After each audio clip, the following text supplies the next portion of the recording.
તમે બાળકનું PAN card આધાર card 1-2 વર્ષનો થયો અને તમારે થઈ ગયું, હવે એ બાળક 18 વર્ષનું થશે, એને ભણવા માટે કોલેજની ફી સાથે હાયર એજ્યુકેશન તમારે પ્લાન કરવો છે અને એ બાળકના નામનું બી તમે ઇન્વેસ્ટમેન્ટ સ્ટાર્ટ કરી શકો છો. હિતેશભાઈ, આપણે મ્યુચ્યુઅલ ફંડમાં નાની રકમથી રોકાણ શરૂ કરી શકીએ છીએ. ઇક્વિટી ડાયરેક્ટ તમે ઇન્વેસ્ટમેન્ટ કરો છો. હવે એ તમે મ્યુચ્યુઅલ ફંડમાં જ્યારે ઇન્વેસ્ટમેન્ટ કરો ને તો એની અંદર તમે ડાયવર્સિફિકેશન લઈ શકો. મારો ક્વેશ્ચન એમાં એ રીતનો છે કે ફોર એક્ઝામ્પલ કોઈ 30 વર્ષની ઉંમરે આવે છે અથવા કોઈ 50 વર્ષની ઉંમરે આવે છે, તો એ બંને જે 20 યર્સનો ગેપ છે, તો એમાં તમે એ કઈ રીતના જુઓ છો? હા, જો સપોઝ કે કોઈ નાની એજમાં આવતું હોય ને તો એની પાસે કેવું છે કે એના વર્કિંગ એજ વધારે છે, મતલબ કટોકટીના સમયે પૈસાની જરૂર છે, બરાબર છે, તો મ્યુચ્યુઅલ ફંડમાં એ પૈસા ઝડપથી ઉપાડી શકે છે, તેને શરૂઆત કરવી છે. બરાબર છે. તો ઇન્વેસ્ટમેન્ટ માટે શેર બેસ્ટ છે કે મ્યુચ્યુઅલ ફંડ? શીખવશે ને તો હું એવું છે એને જેવી રિસ્ક છે તો રિસ્ક છે, એટલે રિસ્ક તો લેવું પડે છે લાઈફમાં, કોઈ પણ વસ્તુ હોય. મતલબ મ્યુચ્યુઅલ ફંડમાં બી થોડું ઘણું તો રિસ્ક છે જ, કારણ કે એ લોકો નીચે લખે છે સબ્જેક્ટ ટુ માર્કેટ રિસ્ક.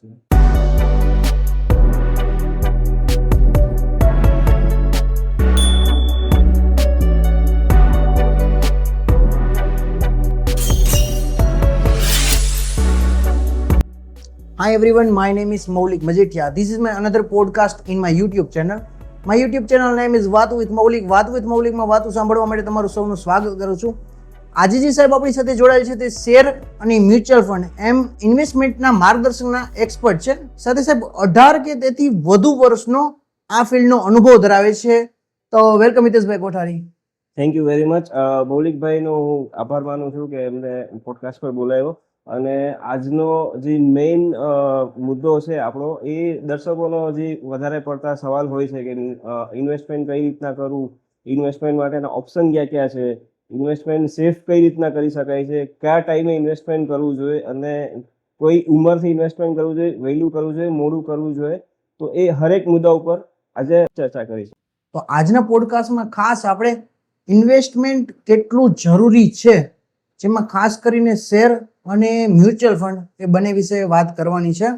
તો હિતેશભાઈને પ્રથમ ક્વેશ્ચન આપણે ત્યાંથી જ કરી છે કે તો હિતેશભાઈ, આપણે મ્યુચ્યુઅલ ફંડથી શરૂઆત કરવી છે, તો એની આપણે એક બેઝિક માહિતી બાંધીને શરૂઆત કરીએ કે મ્યુચ્યુઅલ ફંડ છે શું? મ્યુચ્યુઅલ ફંડ છે ને, એ તમને ખ્યાલ હોય તો વર્ષો પહેલા આપણા ભારતની અંદર જ્યારે આટલું બધું ઓનલાઈન નહીં નહોતું ત્યારે ઘણી વખત એવું હતું કે લોકો એકબીજા સાથે જોડાય અને કોઈ પણ કંપનીના શેર્સ બાય કરતા. જેમ કે મને યાદ છે, હર્ષદ મહેતાના ટાઈમ પર હું નાનો હતો ને ત્યારે મેં જોયું છે કે ઘણી વખત આઈપીઓ આવ્યા હોય અને ત્યારે આટલું માર્કેટની અંદર આટલી બધી ટ્રાન્સપરન્સી નહોતી, આટલું ઓનલાઈન કલ્ચર નહોતું, અને બધું કેવું છે કે ત્યારે ટ્રાન્ઝેક્શન છે ને એ થતા 15, 20, 30 દિવસ થતા હતા. શેર્સ બાય સેલમાં ફિઝિકલ સર્ટિફિકેટ રહેતા હતા. ત્યારના સમયમાં બી ઘણા લોકો શું કરતા હતા કે મારી પાસે થોડા પૈસા છે, તમારી પાસે પૈસા છે, અને એવી રીતના ગ્રુપ બનાવી અને કોઈ એકના નામે શેર્સ બાય કરી લીધા. ઓકે, તો આ મ્યુચ્યુઅલ ફંડનો એક આ દેશી કોન્સેપ્ટ જ છે, પણ મ્યુચ્યુઅલ ફંડને એ થોડું પ્રોફેશનલી, મ્યુચ્યુઅલ ફંડ છે એને પ્રોફેશનલી મેનેજ કરે છે, અને જે ગવર્મેન્ટની રેગ્યુલેટરીઝ છે એના કાયદાઓ અને એને કમ્પ્લાયન્સને અનુરૂપ રહીને એ પ્રોફેશનલી વર્ક કરે છે મ્યુચ્યુઅલ ફંડ. તો એની અંદર જે એએમસી હોય છે એ એસેટ મેનેજમેન્ટ કંપનીઝ કહેવાય, એનું એક ટ્રસ્ટ બોર્ડ હોય. એ ટ્રસ્ટ બોર્ડ છે એ લોકોની જે સ્કીમ હોય અલગ અલગ મ્યુચ્યુઅલ ફંડની, એ સ્કીમનું મોનિટરિંગ કરે છે, એના કમ્પ્લાયન્સ એની અંદર કઈ રીતના મેનેજ થઈ રહ્યું છે, એના કમ્પ્લાયન્સના રૂલ્સ ને રેગ્યુલેશન ફોલો થઈ રહ્યા છે કે એ ટ્રસ્ટ બોર્ડ છે એના માટે જવાબદાર હોય છે. એની નીચે ફંડ મેનેજર્સની અને રિસર્ચરોની ટીમ હોય છે, જે ઇન્વેસ્ટમેન્ટ માટે કયા જગ્યાએ ઓપોર્ચ્યુનિટી અવેલેબલ છે કે જેનાથી આગળ જતા ફાયદો થઈ શકે, તો એ ઓપોર્ચ્યુનિટીને ગેજ કરીને એ લોકો એના ઇન્વેસ્ટમેન્ટના ક્રાઇટેરિયા નક્કી કરતા હોય છે અને એના પછી ઇન્વેસ્ટમેન્ટ કરતા હોય છે. તો મ્યુચ્યુઅલ ફંડ છે એની અંદર એવું છે કે સપોઝ તમે રોકાણ કરી શકો, હું રોકાણ કરી શકું, પણ એક પર્ટિક્યુલર સ્કીમ છે, એમાં તમારા મારા જેવા બધા નાના મોટા માણસોના થઈને હજારો કરોડ રૂપિયા હોય છે. તો આપણે ડાયરેક્ટ ઇન્વેસ્ટમેન્ટ કરતા હોય ઇક્વિટી માર્કેટમાં, એવી જ રીતના મ્યુચ્યુઅલ ફંડ કરે છે, પણ એ કોર્પસનો યુઝ કરીને કરે છે. જ્યારે આપણી પાસે સપોઝ કે 1,00,000 1,50,000 રૂપિયા હોય અને એ 1,00,000 રૂપિયા મેં મ્યુચ્યુઅલ ફંડમાં નાખ્યા છે, તમે બી નાખ્યા છે, તો એ રીતના ઘણા બધા માણસોના ભેગા થઈ અને એક મોટું પર્પસ ફંડ હોય છે, જેને એયુએમ કહેવાય છે, એસેટ અંડર મેનેજમેન્ટ. એ અલગ અલગ સ્કીમ હોય છે, જેમ કે સ્મોલ કેપ હોય, મિડ કેપ હોય, લાર્જ કેપ હોય. અલગ અલગ ટાઈપની સ્કીમની અંદર એ લોકો જે ઇન્ડેક્સ બેન્ચમાર્ક હોય એને ગેજ કરીને એ લોકો એની સાથે કમ્પેરિઝન રિટર્ન આપતા હોય છે. ઓકે, આપણે મ્યુચ્યુઅલ ફંડમાં રોકાણ કેટલી ઉંમર થાય તો એઝ પર એક્સપર્ટાઇઝ તમારી સ્ટાર્ટ કરી દેવું જોઈએ? મ્યુચ્યુઅલ ફંડની અંદર રોકાણ કરવા માટે છે ને કોઈ એજ ક્રાઇટેરિયા નથી હોતો. આજકાલ તો કેવું છે કે રૂલ્સ પ્રમાણે માઇનર જે હોય છે એના નામે બી ગાર્ડિયનને સાથે રાખી અને મધર અથવા તો ફાધર કોઈ પણ ગાર્ડિયન હોય છે એનું કેવાયસી એટેચ હોય છે અને એના નામથી બી ઇન્વેસ્ટમેન્ટ થાય છે. ઓકે વહેલું કરવું મોડું કરવું શું ટાઈમ પરફેક્ટ છે એ તમારા ગોલ પર ડિપેન્ડ કરે છે. ઓકે સપોઝ કે તમારે ત્યાં બાળકનો જન્મ થયો, તમે બાળકનું પાન કાર્ડ આધાર કાર્ડ 1-2 વર્ષનો થયો અને તમારે થઈ ગયું, હવે એ બાળક 18 વર્ષનું થશે, એને ભણવા માટે કોલેજની ફીસ આ તે હાયર એજ્યુકેશન તમારે પ્લાન કરવો છે, 22-23 વર્ષનો થાય કદાચ એને એન્ટરપ્રિન્યોર બનાવવો છે, યસ તો એન્ટરપ્રિન્યોર બનાવવા માટે બી કેપિટલની જરૂર તો પડશે જ. યસ તો આ બધા પ્લાનિંગને એક તમે ગોલ તરીકે સેટ કરી શકો છો અને એ બાળકના નામનું બી તમે ઇન્વેસ્ટમેન્ટ સ્ટાર્ટ કરી શકો છો. બીજું કે તમારા જે સંતાન છે એમનું અર્નિંગ્સ ચાલુ થાય તો એમની પાસે બી તમે સેવિંગની હેબિટ કરાવીને Yes. ઇન્વેસ્ટમેન્ટ સ્ટાર્ટ કરી શકો છો. તમે 500 રૂપિયાના એસઆઈપી થી કરી શકો, બરાબર છે. હવે જેમ જેમ સપોઝ તમે જેટલા વર્ષ કરશો અને એની અંદર તમને મ્યુચ્યુઅલ ફંડ ની અંદર કેવું છે, કમ્પાઉન્ડેડ રિટર્નનો બેનિફિટ મળવાનો છે. ફોર એક્ઝામ્પલ કે મેં આ વર્ષે 500 રૂપિયાનું ચાલુ કર્યું અથવા તો 1000 રૂપિયાનું, ફોર આપણે કહીએ કે 1000 રૂપિયાનું મેં ઇન્વેસ્ટમેન્ટ ચાલુ કર્યું, વર્ષના 12000 રૂપિયા થયા. તો એ 12000 રૂપિયામાં આ વર્ષમાં જે મારો ગેઇન એમાં એડ થયો છે એ નેક્સ્ટ વર્ષ માટે ડિપ્લોય થશે પાછો. ઓકે અને નેક્સ્ટ વર્ષ માટે સપોઝ કે આ વર્ષે મને 20% વધારો થયો છે મારા પોર્ટફોલિયોમાં, તો 12000 ઉપર 20% એડ થઈને આવતા વર્ષે થશે. બીજા વર્ષે બી 10 થી 12% થયું, માર્કેટ ખરાબ સારું રહ્યું તો on an average equity market કે મ્યુચ્યુઅલ ફંડ જે ઇક્વિટી માર્કેટના છે એનો જે આપણે કહીએ ને કે હિસ્ટ્રી રેટ એ પ્રમાણે છે કે એ લોકો ખરાબ કન્ડિશનની અંદર બી તમે લાંબા સમય સુધી ઇન્વેસ્ટેડ હો ને તો બી તમને 12% જેવું રિટર્ન આપે જ છે મિનિમમ સાઈડ. ઓકે અને મેક્સિમમ સાઈડ સારા સારા ફંડ હાઉસીસની સારી સારી સ્કીમ છે, સારી સ્ટ્રેટેજી અને એસેટ એલોકેશન તમે કર્યું હોય તો 18 થી 19-20% કમ્પાઉન્ડેડ રિટર્ન તમને મળે છે. મતલબ કમ્પાઉન્ડેડ રિટર્ન તમને એ રીતના કહી શકું કે જે XIR કહેવાય મ્યુચ્યુઅલ ફંડમાં, કારણ કે તેમાં અલગ અલગ ટાઈમે તમે પૈસા નાખો છો, એક સાથે પૈસા નથી નાખતા. તમે એપ્રિલ મંથમાં નાખવાનું ચાલુ કરો છો ને નેક્સ્ટ માર્ચ મંથ સુધી બી તમે નાખતા હો છો, તો એ હરેક ટાઈમિંગનું કેલ્ક્યુલેશન રિટર્નનું અલગ અલગ હોય છે, જેને XIR તરીકે દેખાડવામાં આવે છે. XIR જે એ તમારા પોર્ટફોલિયોનો ગ્રોથ છે. ફોર એક્ઝામ્પલ તમે કન્સિસ્ટન્ટલી તમે 5 વર્ષ સુધી 15%નો ગ્રો કર્યો XIR પ્રમાણે, તો તમારો 3.5 થી 4 વર્ષમાં પોર્ટફોલિયો ડબલ થઈ જશે. ઓકે એટલે ટાઈમિંગ છે ને તમે જ્યારથી ચાલુ કરો ત્યારથી કન્સિસ્ટન્સી રહ્યો. વહેલું મોડું date depend on your goal. તમારી પાસે શું ગોલ છે એની ઉપર તમારે ઇન્વેસ્ટમેન્ટ સ્ટાર્ટ કરવાનું છે. પણ એક વખત તમે ગોલ સેટ કરો ને તો તમે કન્સિસ્ટન્સી પર છે એની અંદર સતત લાગુ પડો. ઓકે જે તમારું એમાઉન્ટનું તમે એલોકેશન કર્યું છે હર મહિને એસઆઈપી નું, તમારા MFD સાથે કન્સલ્ટ કરી લો, એ આગળનું કામ એ જ કરશે. પણ તમારે એને દર મહિને તમારા એકાઉન્ટમાંથી પૈસા કપાણા નહીં એ ધ્યાન રાખવાનું. ન કપાય તો તમારા MFD ને જાણ કરો કે મારે પૈસા નથી કપાણા. અને એ રીતના તમે જો ડિસિપ્લિનથી રાખશો તો તમને કમ્પાઉન્ડેડ રિટર્ન જે છે ને એ આમાંથી બહુ સરસ મળશે. ઓકે નીતિશભાઈ, આપણે મ્યુચ્યુઅલ ફંડમાં નાની રકમથી રોકાણ શરૂ કરી શકીએ છીએ? હા, તમે મ્યુચ્યુઅલ ફંડમાં નાની રકમથી બી રોકાણ કરી શકો છો. એસઆઈપી ના વેથી તમે જાઓ તો 500 રૂપિયાથી બી તમે કરી શકો છો. અને ફોર એક્ઝામ્પલ કે તમે એસઆઈપી ની જગ્યાએ તમારે લમસમ નાખવું છે, એક સાથે પૈસા નાખવા છે, તો એની અંદર બી મિનિમમ 5000 રૂપિયા લેખે કરી શકો છો. પણ એની અંદર તમને નાની કે મોટી રકમ છે ને એ મહત્વનું નથી. મહત્વનું શું છે કે તમારો જે આપણે પહેલા ડિસ્કસ કર્યું ગોલ પછી બીજી વસ્તુ આવે છે કે તમારી ઇન્કમ જે છે, એક ફાઇનાન્સનો એક એવી સ્ટડી છે કે એના પ્રમાણે એવું છે કે તમારી જે ઇન્કમ છે ને એના એટલીસ્ટ 20% તમારે હર મહિને, મંથલી ઇન્કમના 20% તમારે હર મહિને મેન્ડેટરીલી ઇન્વેસ્ટ કરવું જ જોઈએ. તો તમારી વેલ્થ છે એ ફટાફટ બનશે. અને જેટલી તમે ડિસિપ્લિનમાં રહી અને તમે ઇન્વેસ્ટમેન્ટ કરશો અને કન્સિસ્ટન્સી બેઝિસ પર રહેશો તો તમને ગ્રોથનો ફાયદો મળવાનો જ છે. જ્યારથી તમે ઇન્વેસ્ટમેન્ટ ચાલુ કરશો એ ત્યારથી લઈને જેટલા ટાઈમ સુધી તમે રહેશો એ ગ્રોથનો ફાયદો મળશે જ. બીજી વસ્તુ એ છે કે તમે આ એમાઉન્ટ જે તમે એસઆઈપી કરો છો એ 500 રૂપિયાની કરી શકો, 10,000ની બી કરી શકો અને XYZ એમાઉન્ટની કરી શકો. એ કમ્પેર નથી કરતું. ફરક એટલો છે કે તમે વધારે પૈસા જો નાખો 20%, ફોર એક્ઝામ્પલ મેં તમને કીધું તમારી લાખ રૂપિયાની સેલરી છે, 20,000 રૂપિયાની એસઆઈપી કરો દર મહિને, તો 20,000 રૂપિયાની એસઆઈપી કરો તો એનો બેનિફિટ મોટી એમાઉન્ટમાં તમને એક ઈ થાય કે તમે એની અંદર એસેટ એલોકેશન કરી શકો. પ્લસમાં તમે ઇક્વિટીની અંદર બી તમે એવું કહી શકો કે પર્ટિક્યુલર આટલી એમાઉન્ટ છે 20,000ની, આટલા પર્સન્ટેજ છે લાર્જ કેપમાં હું જવા દઈશ, આટલા પર્સન્ટેજ છે મારી બીજી એસેટ ક્લાસમાં રહેશે. તો એ રીતના તમને મ્યુચ્યુઅલ ફંડની અંદર અલગ અલગ એસેટની અંદર ઇન્વેસ્ટમેન્ટ કરવાનો બી બેનિફિટ મળી જશે. કારણ કે તમારી પાસે હરેક એસેટ ક્લાસની અંદર થોડું થોડું હોવું જોઈએ ઇન્વેસ્ટમેન્ટ. ફક્ત ઇક્વિટીમાં રાખીને બી મતલબ નથી. હિતેશભાઈ, આપણે જે તમે એસઆઈપી સમજાવ્યું, તો એસઆઈપી માર્કેટમાં કઈ રીતના ફાયદાકારક છે? એસઆઈપી છે ને એનો સૌથી મહત્વનો ફાયદો એ છે, જેમ કે સમજો કે આપણે અત્યારના માર્કેટ જે આજે સપોઝ કે આ 2025માં આપણે માર્કેટ જોયું, ઉપર હતું ગયા વર્ષે, ત્યાંથી નીચે આવ્યું. આટલા બધા ન્યૂઝ આવે છે ગ્લોબલી, બધા જીઓ પોલિટિક્સ છે જે બી તમે કહો, માર્કેટની અંદર સ્ટેબિલિટી નથી. બીજું કે ઘણા બધા કંપનીઓના જે અર્નિંગ્સ છે એ ફ્લેટ જેવા છે ઓલમોસ્ટ, અને માર્કેટ જૂન મહિનાથી પાછું અપસાઇડમાં રેલી કરેલી છે. ફોર એક્ઝામ્પલ કે તમારે અત્યારે પૈસા નાખવા છે, તો તમારી પાસે અત્યારે તમે જે પૈસા નાખશો ને, તો એના વેલ્યુએશન કંપનીના જે છે ને એ ફર્ધર 1 કે 2-3 વર્ષના વેલ્યુએશન પર તમને કંપની મળશે. ઓકે. એસઆઈપી નો બેનિફિટ તમને એ મળે છે કે તમે જ્યારે પૈસા નાખશો ને એ તમે હર મહિને નાખવાના છો. ઓકે.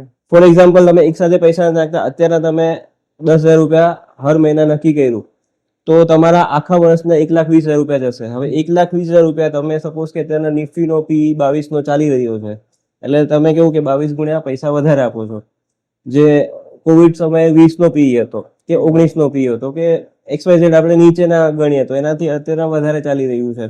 તો આ ટાઈમના પીરિયડમાં જ્યારે માર્કેટની અંદર વોલેટિલિટી આવે, ફ્લક્ચ્યુએશન આવે, કોઈ એવા ન્યૂઝ આવી ગયા કે જેના કારણે માર્કેટમાં ડીપ્સ આવી, કન્ટિન્યુ 4-5 મહિના માટે માર્કેટ છે સાઇડવેઝ થઈ ગયું, માર્કેટ છે ડાઉન સાઇડમાં ગયું, તો એવા ટાઈમની અંદર તમને હર મહિને જે 10,000 રૂપિયાની એસઆઈપી જાય છે ને, એ તમારા માટે આશીર્વાદરૂપ છે કે તમને એની અંદર એક્યુમ્યુલેશન પરફેક્ટલી કરવા મળે. જે રૂપી એવરેજિંગ કોસ્ટ બેનિફિટ છે, મતલબ કે હર મહિને માર્કેટ પડતું હતું, એ પડતા માર્કેટમાં એવરેજ આઉટ થવાનો તમને બેનિફિટ મળે. હવે સપોઝ કે તમને બીજું એક્ઝામ્પલ આપું કે તમે સ્ટોકની અંદર ડાયરેક્ટ ઇન્વેસ્ટમેન્ટ કરો છો, તો સ્ટોકની અંદર તમે હર મહિને એક જ સ્ટોકની અંદર 10,000 રૂપિયા નથી નાખી શકવાના, કે હર મહિને તમે હર પડતા માર્કેટે બધા સ્ટોક લઈ નથી શકવાના. આની અંદર તમે જે ફંડની અંદર એસઆઈપી કરેલી હશે કે જે ડાયવર્સિફિકેશન કરેલું હશે, તો એ ફંડની અંદર ઘણી બધી કંપનીઓ હશે, એ કંપનીઓ તમને બેનિફિટ મળશે. બીજી વસ્તુ એ છે કે તમે એસઆઈપી ચાલુ કરી ને ત્યારે ફોર એક્ઝામ્પલ 100 રૂપિયાનો ભાવ ચાલતો હતો, પડતા માર્કેટ 8 મહિના સુધી પડ્યું, કોન્સોલિડેશન થયું, સ્કીમનો ભાવ નીચે આવ્યો, એને બી નીચે આવી, 100 રૂપિયા વાળી 80 રૂપિયા અથવા તો 75 રૂપિયા સુધી એને આવી ગઈ. હર મહિને તમે જે બાય કરો છો ને એમાં તમારા યુનિટ વધતા જશે. ઓકે. કારણ કે તમે 10,000 રૂપિયા 100 રૂપિયા યુનિટનો ભાવ હતો ત્યારે 10,000 રૂપિયા આપતા હતા, ત્યારે તમને યુનિટની એમાઉન્ટ છે એ રીતના મળતી હતી. અને 80 રૂપિયાનો ભાવ આવ્યો તો યુનિટ તમને વધારે મળશે. એમાઉન્ટ તમારી 10,000 રૂપિયા તમે આપો છો, બરોબર છે? તો એના કારણે જે તમારો યુનિટનું એવરેજ કોસ્ટિંગ છે ને એ બહુ નીચે આવી જશે. જ્યારે પર્ટિક્યુલર કંપની ફંડ સેક્ટર ઉપર જશે, માર્કેટ ઉપર જશે, માર્કેટ જે ભાવેથી પડ્યું હતું ને એ ભાવે ઉપર જશે ને, ત્યારે માર્કેટ છે એ સ્ટેબલ થયું ગણાશે કે એને કવર અપ કરી લીધું ફોલ.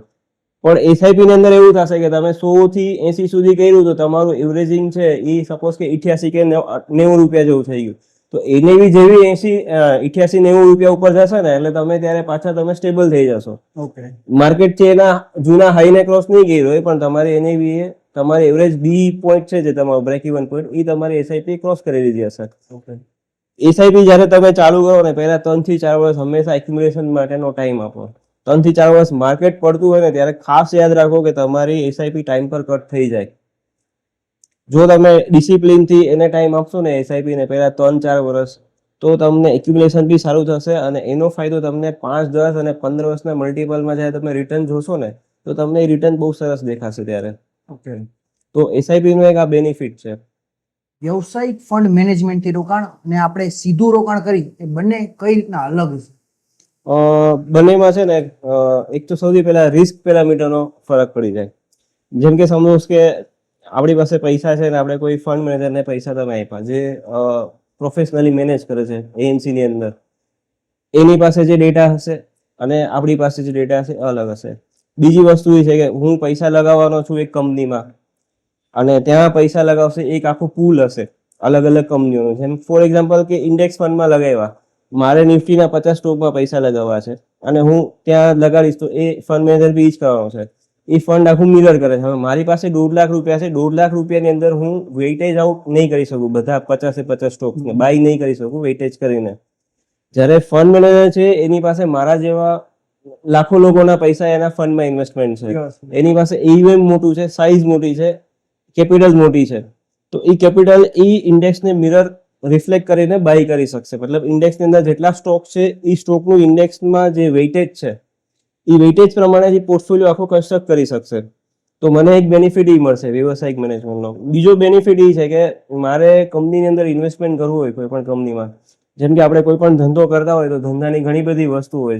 આપણે ધંધો કરતા હોય આપણને ખબર, આપણે કોઈ બીજાનો ધંધો ખરીદવો હોય તો આપણને એની વસ્તુ ખબર હોવી જોઈએ કે એની પ્રોડક્ટ શું છે, પ્રોડક્ટ શું કરી શકશે આગળ, પ્રોડક્ટની કોમ્પિટિશન શું છે, રિસ્ક પેરામીટર શું છે.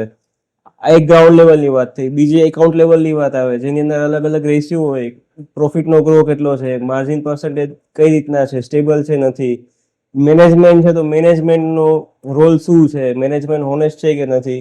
આ ઘણી બધી વસ્તુ આપણી પાસે ટાઈમ ન હોય ચેક કરવાનો. કદાચ આપણે કોઈના ટીપ પર કે કોઈ ન્યૂઝ વાંચીને બી ઘણી વખત લોકો કરતા હોય છે. તો એની અંદર બધાને લોસ તો ન કહી શકાય, પણ ટૂંકમાં એની અંદર રિસ્ક છે ને એ બહુ વધી જાય તમારું. કારણ કે તમે જે કંપનીમાં ઇન્વેસ્ટમેન્ટ કર્યું છે ને તમને ખબર નથી પૂરી ડિટેલમાં. પ્રોફેશનલી જે ફંડ મેનેજ કરે છે ને એમની પાસે આ બધી વસ્તુના ટ્રેક રેકોર્ડ હોય છે. એ લોકો આ કંપનીઓની અંદર એ લોકોની રિસર્ચ ટીમ હોય છે ફંડ મેનેજરની. કંપનીઓની સાથે જઈ અને ત્યાં બધા ડેટા ચેક કરે છે. એ લોકોનું માર્કેટ સેગમેન્ટ બી ચેક કરે છે, માર્કેટની અંદર શું ચાલે છે એ બધી વસ્તુ ચેક કરે છે. એ લોકો બી પ્રોફેશનલ સર્વિસ લે છે આગળથી, અને એ લોકો જનરલી જે રિસ્ક પેરામીટર હોય બધું એનાલિસિસ કરીને પછી કંપનીની અંદર પૈસા નાખતા હોય છે. તો ડાયરેક્ટ અને ઇનડાયરેક્ટનો મતલબ ઇક્વિટીમાં તમે ડાયરેક્ટ કરો અથવા મ્યુચ્યુઅલ ફંડ થ્રુ કરો તો એક આ ફરક છે. સાહેબ હમણાં તમે એક એસેટ ક્લાસ વર્ડ બોલેલા હતા, તો એસેટ ક્લાસ શું છે? એસેટ ક્લાસ એટલે એવું છે કે સપોઝ જ્યાં આપણે ઇન્વેસ્ટમેન્ટ કરતા હોય જે એસેટમાં, જેમ કે સમજો ઇક્વિટી થઈ ગઈ, ગવર્મેન્ટ સિક્યુરિટીઝ થઈ ગઈ, ડેફ ફંડ થઈ ગયું. જે ડેફ ફંડ છે ગવર્મેન્ટ સિક્યુરિટીઝમાં કરે છે, કોર્પોરેટ બોન્ડ ફંડ છે, ગોલ્ડ સિલ્વર, પછી ઇન્ફ્રાસ્ટ્રક્ચર કંપનીઓ છે એના બોન્ડ હોય છે, એને ઇન્વિટ્સ કહેવાય છે, રિયલ એસ્ટેટની અંદર રોકાણ હોય. તો આ બધી ડિફરન્ટ એસેટ થઈ ગયા. હવે ઘણી વખત શું છે કે આપણા ઘણા પહેલા જોતા કે લોકોને જમીન મકાનનું ઇન્વેસ્ટમેન્ટ હોય જ છે, રિયલ એસ્ટેટ, તો એ એસેટ ક્લાસ થઈ ગઈ. હવે મેં ઘણા એવા જોયા છે મારી કરિયરમાં કે એ લોકોનું હેવી ઇન્વેસ્ટમેન્ટ હોય છે રિયલ એસ્ટેટ સેક્ટરમાં. બીજે એસેટ ક્લાસ એમની પાસે નથી હોતી. અને ઘણી વખત થાય છે એવું કે 10-15 વર્ષ સુધી જમીન લઈને રાખી હોય, સારું ઇન્વેસ્ટમેન્ટ કર્યું હોય અને પૈસા ત્યાં સ્ટોક થઈ ગયા હોય. તો ડિફરન્ટ એસેટ આ રીતના હોય છે. તમે એને ઉપરથી તમે ઓલું કરી શકો, ઇન્વેસ્ટમેન્ટ કરી શકો અલગ અલગ એસેટમાં. હિતેશભાઈ, આમાં જ કે એક એસેટ ક્લાસ છે એને બદલે એક કરતા વધારે એસેટ ક્લાસમાં રોકાણ આપણા રોકાણના જોખમને કઈ રીતના ઘટાડે છે? હા મૌલિકભાઈ, એની અંદર એવું છે કે સપોઝ એસેટ ક્લાસ છે ને ઘણી બધી છે. ઇક્વિટી ડાયરેક્ટ તમે ઇન્વેસ્ટમેન્ટ કરો છો. હવે એ રીતના તમે મ્યુચ્યુઅલ ફંડમાં જ્યારે ઇન્વેસ્ટમેન્ટ કરો ને તો એની અંદર તમે ડાયવર્સિફિકેશન લઈ શકો. હરેક એએમસી ની અંદર આ ટાઈપની બધી સ્કીમ હોય છે કે જે તમને અલગ અલગ એસેટ ક્લાસનું બેનિફિટ આપે. જેમ કે સપોઝ રિયલ એસ્ટેટના આરિટ્સ કરીને ફંડ આવે છે. એ લોકો રિયલ એસ્ટેટ કંપની હોય ને એની અંદર ઇન્વેસ્ટમેન્ટ કરે, અથવા તો પોતે જ કોઈ પ્રોજેક્ટ્સ બધા હોય અલગ અલગ, જેમ કે બેંગ્લોર, મુંબઈ જેવા ટાયર 1 સિટીઝ છે, ત્યાં રેન્ટ ઉપર અને લીઝ ઉપર પ્રોપર્ટીની ડિમાન્ડ બહુ હોય છે. તો એ લોકો શું કરે છે, રીટ્સની અંદર એ પ્રોપર્ટીઓ ડાયરેક્ટ બાય આઉટ કરી લે છે અને એને રેન્ટ પર આપે છે. પ્રોપર્ટી બાય આઉટ કરી છે એને યુનિટ તરીકે છે, રેન્ટ છે એને ઇન્કમ તરીકે દેખાડે છે. એ રીતના ઇન્ફ્રાસ્ટ્રક્ચરના બોન્ડ છે તો એનું એક ઇન્વિટ્સ ફંડ આવે છે. તો આ બે અલગ અલગ કેટેગરી થાય. પછી એવી રીતના તમારું બોન્ડ ફંડ થયું, ગોલ્ડ સિલ્વરના ફંડ થયા કે જે ગોલ્ડ અને સિલ્વરમાં જ કામ કરે છે. અને ઇક્વિટીનું તો આપણને ખબર જ છે બધાને, જનરલી ઇક્વિટી મ્યુચ્યુઅલ ફંડ, એવો મિસકન્સેપ્શન બી છે કે મ્યુચ્યુઅલ ફંડ ખાલી ઇક્વિટીના ઓલા માટે જ છે, પણ એવું નથી. તમે મ્યુચ્યુઅલ ફંડમાં અલગ અલગ ડાયવર્સિફિકેશન મ્યુચ્યુઅલ ફંડ થ્રુ કરી શકો. તમે હરેક એસેટ ક્લાસ છે ને એની અંદર તમારું બાસ્કેટ રાખી શકો છો એક મ્યુચ્યુઅલ ફંડમાં ઇન્વેસ્ટમેન્ટ વાળા. જેમ કે હું તમને કહું કે ફોર એક્ઝામ્પલ તમે એસઆઈપી ચાલુ કરવા માંગો છો કોઈ પણ પર્ટિક્યુલર XYZ એમાઉન્ટની, તો તમારે હરેક બેનિફિટ લેવો છે તો તમારી એજ અને તમે કયા ટાઈમ પર આવો છો, સાયકલ શું છે એના કેલ્ક્યુલેશન પ્રમાણે થાય. ધારો કે આપણે એવું કહી શકીએ કે 15% આપણે એની અંદર ગોલ્ડ સિલ્વર રાખી શકીએ, 10 થી 12% છે એ ડેફ ફંડ રાખી શકીએ, બાકીનો પોર્શન છે આપણે ઇક્વિટીમાં રાખી શકીએ. તો આનો બેનિફિટ ઘણી રીતે થાય છે. એક તો કે તમે એક જગ્યાએ વસ્તુ પાર્ક કરી હોય ઇક્વિટી માર્કેટમાં, તો ઇન પાસ્ટ એવું બી થયું છે કે ઇક્વિટી માર્કેટ છે ને એને લાંબા ટાઈમ સુધી પરફોર્મન્સ નથી કર્યું. તો એ ટાઈમ પર તમારું રિટર્ન નેગેટિવ જનરેટ થાય. વોલેટિલિટી ઇક્વિટી માર્કેટમાં બી વધારે છે. સ્ટાન્ડર્ડ ડિવિએશન રિસ્ક કહી શકે એ બહુ વધારે છે ઇક્વિટીમાં. તો તમારી પાસે અલગ અલગ એસેટ ક્લાસમાં તમે થોડું થોડું રોક્યું હોય ને તો શું છે કે જ્યારે ઇક્વિટીની સાયકલ ન ચાલતી હોય, અર્નિંગ્સ ખરાબ આવતા હોય, ઇક્વિટી માર્કેટ સાઇડવેઝ હોય, ડિમાન્ડમાં ન હોય, તો એ ટાઈમ પર બીજી એસેટ ક્લાસ છે એ ચાલતી જ હોય છે. કારણ કે પૈસાનું રોટેશન ક્યાંક ને ક્યાંક થતું જ હોય છે. તો એ રોટેશનનો બેનિફિટ છે એ તમને ડાયવર્સિફિકેશનથી મળી જાય. અને મેઇન વસ્તુ આનો બેનિફિટ એ છે કે તમે જ્યારે સપોઝ કે તમને એક એક્ઝામ્પલથી કહું કે ઇન પાસ્ટ એવું થયેલું છે યુએસની અંદર જ કે યુએસના ગવર્મેન્ટના જે ઇકોનોમીના ડેટા છે ને એ બહુ સારા આવતા હતા, પણ ત્યાંના માર્કેટે 8 થી 9 વર્ષ સુધી કન્સિસ્ટન્સી બેઝિસ પર નેગેટિવ ટુ ફ્લેટ રિટર્ન આપ્યું હતું. હવે કંપનીઓના રિઝલ્ટ સારા આવ્યા પછી બી અને ઇકોનોમી સારી હતી તો તેમ છતાં બી આ થયું. શું કામ? કારણ કે એ પેલા માર્કેટે રેલી કરીને એ બધી વસ્તુ પ્રાઇસિંગ કરી લીધી હતી. મતલબ ઇક્વિટીની સાયકલ બી હોય છે, હરેક એસેટ ક્લાસની એક સાયકલ હોય છે. એટલે તમે જે એસેટ ક્લાસનું એલોકેશન પરફેક્ટલી કર્યું હોય ને તો તમને એક આ બેનિફિટ મળે કે એની અંદર તમારે શું છે કે જ્યારે એક એસેટ પરફોર્મ ન કરતું તો બીજી એસેટમાંથી પરફોર્મન્સ મળે તો તમારું રિટર્ન છે ને એને નેગેટિવ ન થવા દે અને એક સ્ટેબલ રિટર્ન આપે. અને માર્કેટ તમે જે કમ્પેરિઝન જોતા હો તો ત્યાં તમને થોડું એલાઇન રિટર્ન મળી જાય. સાહેબ, હવે તમે આમાં એક વાત કરી કે એજ પ્રમાણે આપણે ગોલ્ડ છે, સિલ્વર છે, ડેટ છે, એમાં તમે પર્સન્ટેજ સેટ કરતા હો છો. તો મારો એક ક્વેશ્ચન એમાં એ રીતનો છે કે ફોર એક્ઝામ્પલ કોઈ 30 વર્ષની ઉંમરે આવે છે અથવા કોઈ 50 વર્ષની ઉંમરે આવે છે, તો એ બંને જે 20 યર્સનો ગેપ છે તો એમાં તમે એ કઈ રીતના જુઓ છો? હા, જો સપોઝ કે કોઈ નાની એજમાં આવતું હોય ને તો એની પાસે કેવું છે કે એના વર્કિંગ યર્સ વધારે છે. મતલબ કેવું કે એક્ટિવ રહીને વધારે ટાઈમ સુધી વર્ક કરી શકવાનો છે. આજે 50 વર્ષનો માણસ છે ને એની એક ફિઝિકલ લિમિટેશન આવી જાય કે 5-10 વર્ષ પછી એટલું કન્સિસ્ટન્સી વર્ક નથી કરી શકવાનો. જે 30 વર્ષનો માણસ છે એ 50 વર્ષ, એની પાસે 20 વર્ષ છે, એ 50 નો થશે ત્યાં સુધીમાં. અને 50 વર્ષ વાળો છે તો 55 થી 60 વધીને રિટાયરમેન્ટની કોશિશ કરશે 55-60 ની વચ્ચે. તો જનરલી કેવું છે કે જ્યારે તમારી નાની એજ હોય ને તો થોડું તમે રિસ્ક વધારે લઈ શકો, કારણ કે તમારી પાસે એક્યુમ્યુલેશન માટે અને સાયકલ પ્લે કરવા માટે બહુ લાંબો ટાઈમ છે. તો એવા ટાઈમ પર તમે ઇક્વિટીની અંદર વેઇટેજ વધારે રાખી શકો.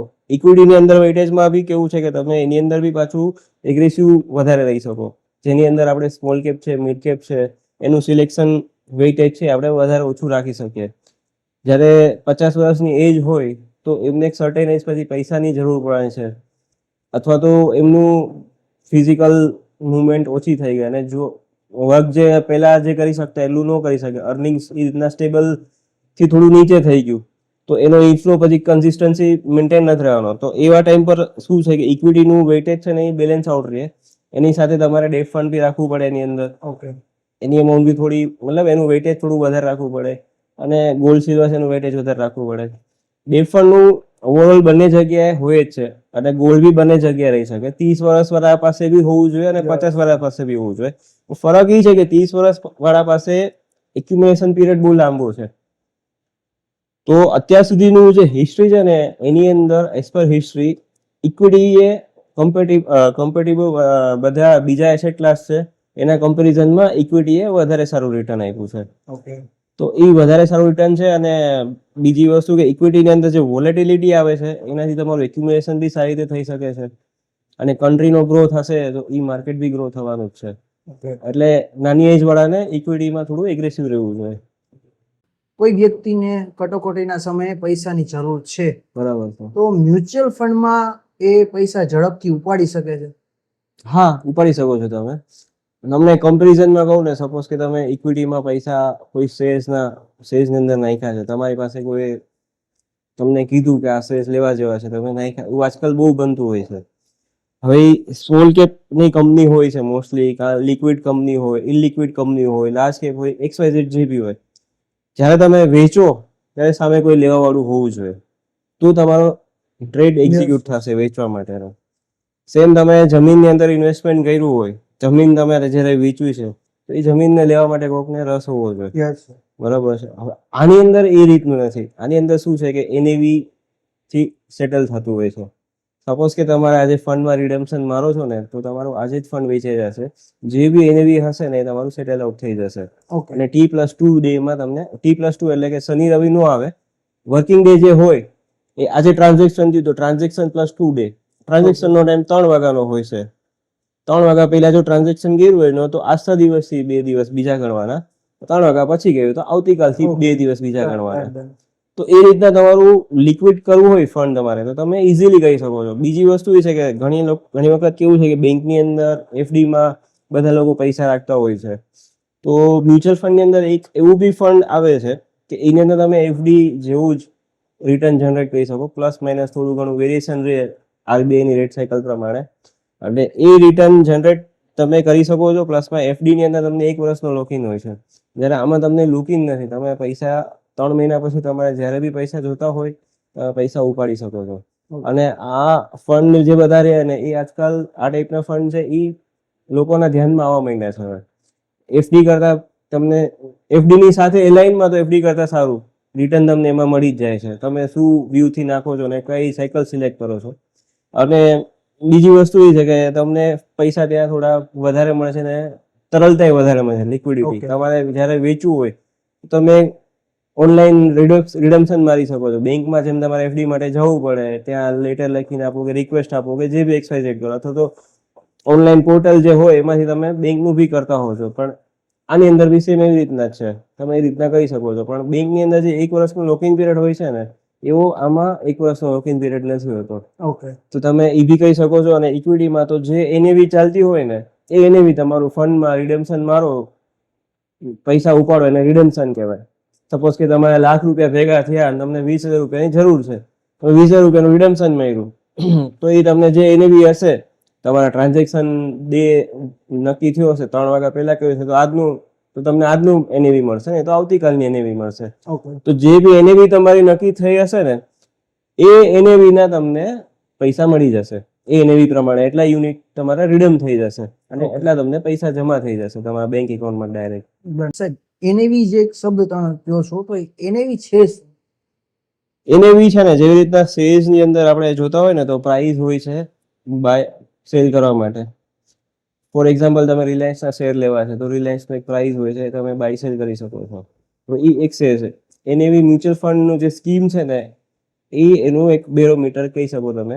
Okay. એ ફંડનું વેલ્યુએશન દેખાડે છે. ફંડની અંદર જેટલા બી સ્ટોક્સ છે ડેઈલી જે પ્લસ માઇનસ થાય છે ને એ વેલ્યુએશન પ્લસ માઇનસ જે થયું હોય, મતલબ માર્ક ટુ માર્જિન જે બી ઉપર નીચે થયું હોય, કોઈ કંપનીમાં ₹100 ઇન્વેસ્ટમેન્ટ કર્યું ને એના ₹95 ચાલતો હોય, કોઈકના 100 ને 120 ચાલતા હોય, ઓવરઓલ પોર્ટફોલિયોમાં જે એ લોકોનું માર્ક ટુ માર્જિન વેરિએશન આવે ને એ ડેઈલીનું, પ્લસમાં એ લોકોને સેબીએ જે પરમિશન આપ્યું હોય એક્સપેન્સ રેશિયોનું, જેને ટોટલ એક્સપેન્સ રેશિયો TER કહેવાય, એ TER અને ડિવિડન્ડનું જે એક્યુમ્યુલેશન થયું હોય, કોઈ કંપનીએ ડિવિડન્ડ આપેલું હોય તો એનો જે એક સેટ છે ને એના કેલ્ક્યુલેશન ઉપરથી એનએવી નક્કી કરવામાં આવે. એનએવી એટલે અને એ એનએવી પર તમે પૈસા રોકી શકો અને પૈસા લઈ બી શકો. જેમ કે સપોઝ કે કોઈ ફંડ છે એ 2013માં ચાલુ થયું છે તો તમે અત્યારના 2025માં એમાં ઇન્વેસ્ટમેન્ટ કરવા માંગો છો. એની અંદર જે તમે ફેક્ટ શીટમાં તમે જોયું કે આ કંપની બધી સારી છે, ફંડનું પરફોર્મન્સ સારું છે, તમારે ઇન્વેસ્ટમેન્ટ કરવું છે, તમે એનએવી છે ને એ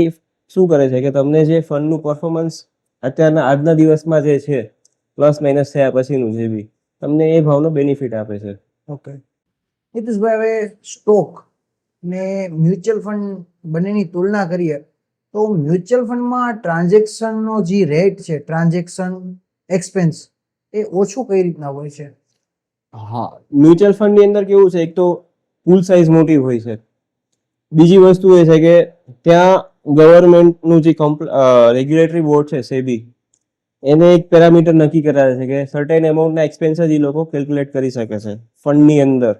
કે જે મેં તમને કીધું એનએવીના જે કેલ્ક્યુલેશન છે એમાં એ લોકોનું એક્સપેન્સ છે એની અંદર એડ કરે છે એ લોકો. તો એ સર્ટેન એક્સપેન્સીસ એ લોકોને એલાઉડ છે એની અંદર એડ કરવાના, બરાબર છે. અને ફોર એક્ઝામ્પલ તમે જે ડાયરેક્ટ ઇન્વેસ્ટમેન્ટ કરો ને તો એની અંદર બ્રોકરેજ બી હોય છે. તો બ્રોકરેજ આમાં બી લાગે છે, પણ આની અંદર કેવું છે કે કોર્પસ મોટું છે તો બ્રોકરેજનો રેશિયો છે એ બહુ ઓછો હોય છે. અને હમણાં નવો જે સેબીનો લેટર આવ્યો છે, કન્સલ્ટન્સી લેટર, એ લાગુ થઈ જશે આગળ જતા.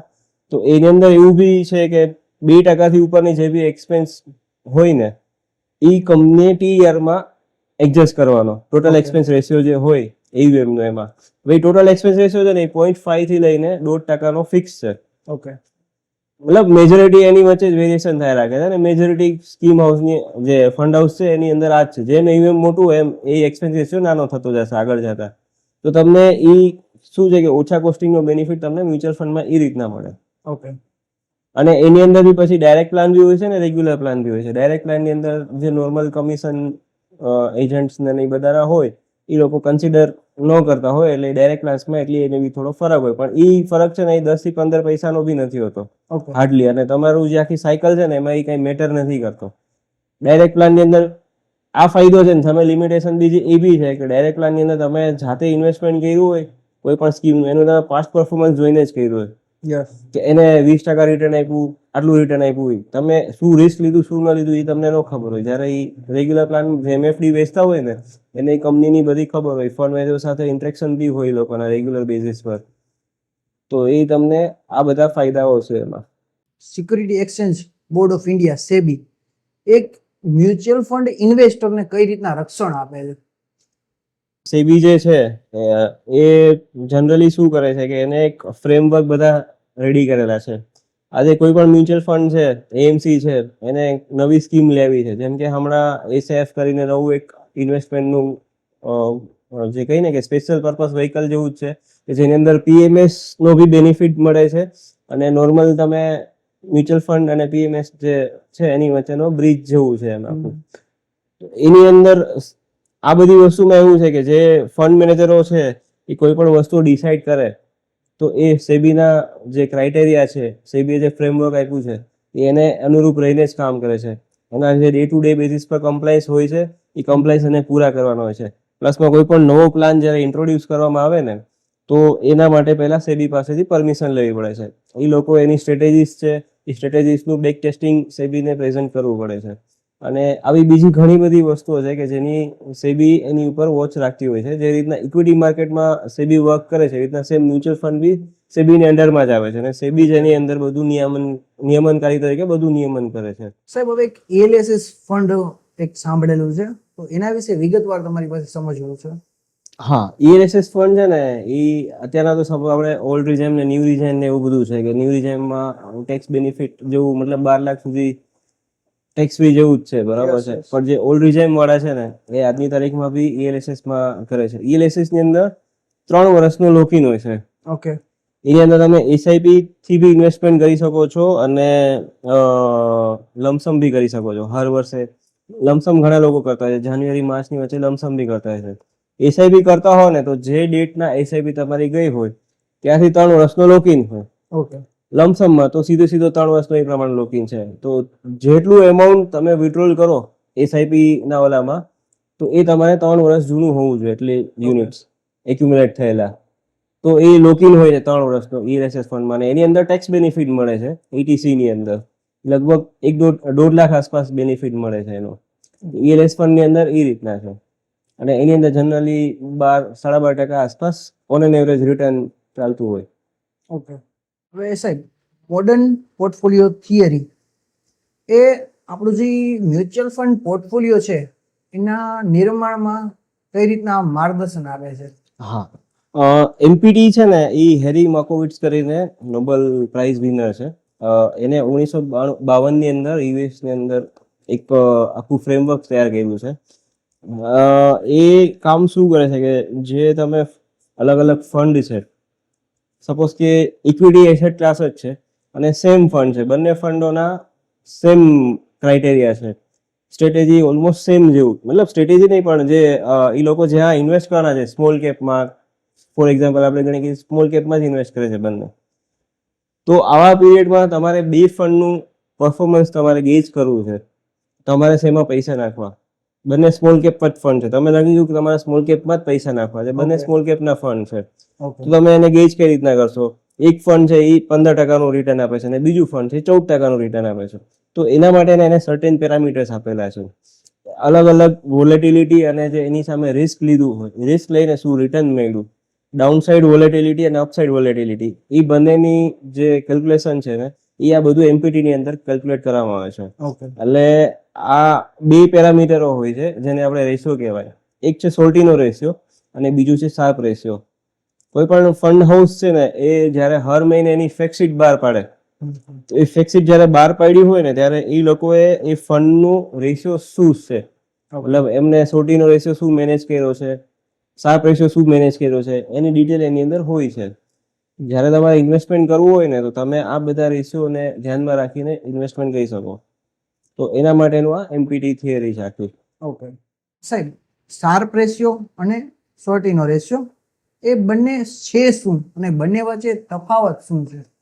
શાર્પ રેશિયો અને શોર્ટીનો રેશિયો છે ને એ જનરલી છે વોલેટિલિટી છે માર્કેટમાં, એની સામે શું રિટર્ન જનરેટ થયું ને એ ગેજ કરવા માટે છે. ઓકે બંનેનું કામ આમ જુઓ ને તો સેમ જ છે કે રિસ્ક શું છે અને શું રિટર્ન મળ્યું, ઓકે પણ થોડો કેલ્ક્યુલેશન નો ફરક છે જેના કારણે બે એકબીજાથી ડિફરન્ટ થઈ જાય છે. શાર્પ રેશિયો છે ને એ જે તમે રિસ્ક ડિપ્લોય કર્યું છે એની સામે શું રિટર્ન મળ્યું ફક્ત એનું કેલ્ક્યુલેશન લે છે અપસાઇડમાં, અને ડાઉન સાઇડ જેટલું ગયું તો એ ડાઉન સાઇડ જેટલું જ પકડે છે. જ્યારે શોર્ટીનો રેશિયો છે તો શોર્ટીનો રેશિયો એ બંને સાઈડમાં જે નીચેનું છે એ જ ગણે છે. ઓકે જેમ કે તમે પોર્ટફોલિયોની અંદર ₹1,00,000 ઇન્વેસ્ટમેન્ટ કર્યું છે, ₹1,00,000 ઇન્વેસ્ટમેન્ટની સામે સ્ટાર્ટિંગમાં તમારું રિસ્ક છે એ 20-30 હજાર રૂપિયાનું હતું. મતલબ એક વખત ફ્લક્ચ્યુએશન થયું, તમે ઇન્વેસ્ટેડ જ છો પણ પોર્ટફોલિયો છે એને વોલેટિલિટીમાં 20-30 હજાર રૂપિયા નીચેનું રેટ જોયું, અને એ પછી ઉપર એને રિટર્ન શું આપ્યું તમે જે રિસ્ક લીધું એમાં ડ્રો ડાઉન જે થયો એ ડ્રો ડાઉન થયા પછીનું એને રિટર્ન શું આપ્યું ને એ શોર્ટીનો રેશિયો કહે છે. એટલે શોર્ટીનો રેશિયો અને શાર્પ રેશિયોની વચ્ચે આ એક જનરલ ફરક છે. ઓકે એટલે જ્યારે તમારે સ્કીમ સિલેક્ટ કરવી હોય ને તો આ બે રેશિયોનું ઇમ્પોર્ટન્સ એ રીતના છે. તો જનરલી હું તમને એ રીતના કહી શકું કે ફોર એક્ઝામ્પલ કે બે ફંડ હાઉસીસ છે, એક 15% રિટર્ન આપ્યું છે, એક 12% રિટર્ન આપ્યું છે. તો બેનું ટોટલ સ્ટાન્ડર્ડ ડિવિએશન છે ને એકનું 11% છે અને એકનું 6% છે, બરાબર છે. અને ડાઉન સાઇડ ડિવિએશન છે ને એ ફંડ એ નું 7% છે, ફંડ બી નું 8% છે. ઓકે અને શાર્પ રેશિયો હવે આપણે જોઈએ ને તો ફંડ એ નો આવે છે 0.91 અને ફંડ બી નો આવે છે 1.117, અને શોર્ટીનો રેશિયો છે એ ફંડ એ નો આવે છે 1.43 અને ફંડ બી નો આવે છે 0.88. મતલબ કેવું છે કે શોર્ટીનો રેશિયો એવું કહે છે કે જે રિસ્ક લીધું છે ને એનાથી 1.49 રેશિયો વધારે રિટર્ન મળ્યું છે. ઓકે આપણે એક કેવી રીતના ગેજ કરતા હોય કે આપણે જે કેપિટલ લગાવ્યું એની ઉપર કેટલું રિટર્ન મળ્યું. આ જે શોર્ટીનો રેશિયો છે એ તમને એવું દેખાડે છે કે તમે જે રિસ્ક લીધું છે એની સામે તમને કેટલું રિટર્ન મળ્યું. ઓકે શાર્પ રેશિયો છે ને એક આખી વોલેટિલિટીની સામે તમને દેખાડે છે. એ ડાઉન સાઇડ ખાલી કેલ્ક્યુલેશન નથી કરતો, એ બેનું ઉપર નીચે પ્લસ માઇનસ થઈને કેલ્ક્યુલેશન કરે. જ્યારે શોર્ટીનો રેશિયો છે ને એ ડાઉન સાઇડ જ કહે છે. જ્યારે ડાઉન સાઇડ માર્કેટ હતું ત્યારે તમારા ફંડે શું પરફોર્મન્સ કર્યું હતું, ઓકે માર્કેટ કન્ટિન્યુ ડાઉન જતું હતું ત્યારે એ કેટલું ડાઉન જતું હતું એની સામે. સપોઝ કે એના અંડરલાઈન ઇન્ડેક્સ છે એ બહુ વધારે માઇનસ ગયો છે પણ ફંડ એટલું માઇનસ નથી ગયું. ફંડની જે બી સ્ટ્રેટેજી હોય ફંડ એટલું માઇનસ નથી ગયું, બરોબર છે. તો એ શોર્ટીનો રેશિયો છે એ તમને ત્યાં એનો બેનિફિટ દેખાડશે. ઓકે તો આ જ્યારે તમે સ્કીમ સિલેક્ટ કરતા હો ને ત્યારે આ બે રેશિયો તમારા માટે બહુ ઇમ્પોર્ટન્ટ છે. ઓકે સાહેબ, મ્યુચ્યુઅલ ફંડમાં એક આલ્ફા અને બીટા કોન્સેપ્ટ છે, તો એ કોન્સેપ્ટ શું છે એના વિશે સમજાવો. આલ્ફા અને બીટા છે ને એ જે પણ ફંડ છે એના ફંડ મેનેજરે કેટલું પરફોર્મન્સ કર્યું છે ને એ તમે એની ઉપરથી ટ્રેક કરી શકો. ઓકે હવે બેયને આપણે છે ને એક રીતે જોઈ લેવું. બીટા એટલે શું છે કે એ જે બેન્ચમાર્ક છે, જેમ કે સપોઝ કે નિફ્ટી 500 બેન્ચમાર્ક છે 500 કંપનીઓનો, ઘણા બધા ફંડ છે, સ્કીમ છે મ્યુચ્યુઅલ ફંડની એ નિફ્ટી 500 ને ફોલો કરતું હોય. બીટા એટલે એવું છે કે બેન્ચમાર્ક જે વધઘટ થાય છે એની સાથે ફંડનું રિટર્ન મતલબ ફંડનું પરફોર્મન્સ કઈ રીતના વધઘટ થાય છે. જેમ કે સપોઝ કે બેન્ચમાર્ક છે એ 1 પોઈન્ટ વધ્યો અને ફંડ બી 1 પોઈન્ટ વધ્યો તો બીટા છે એ એક જ રહેશે, કારણ કે બે એક સાથે પરફોર્મ કરે છે.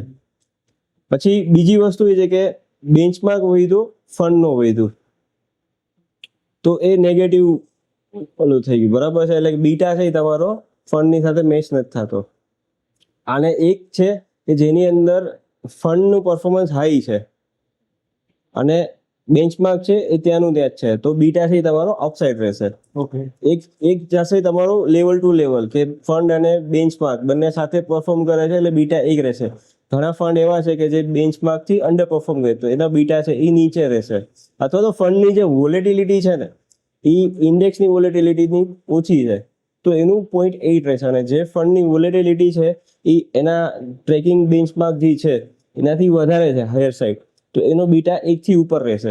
ઓકે તો બીટા છે એ આ વસ્તુ છે.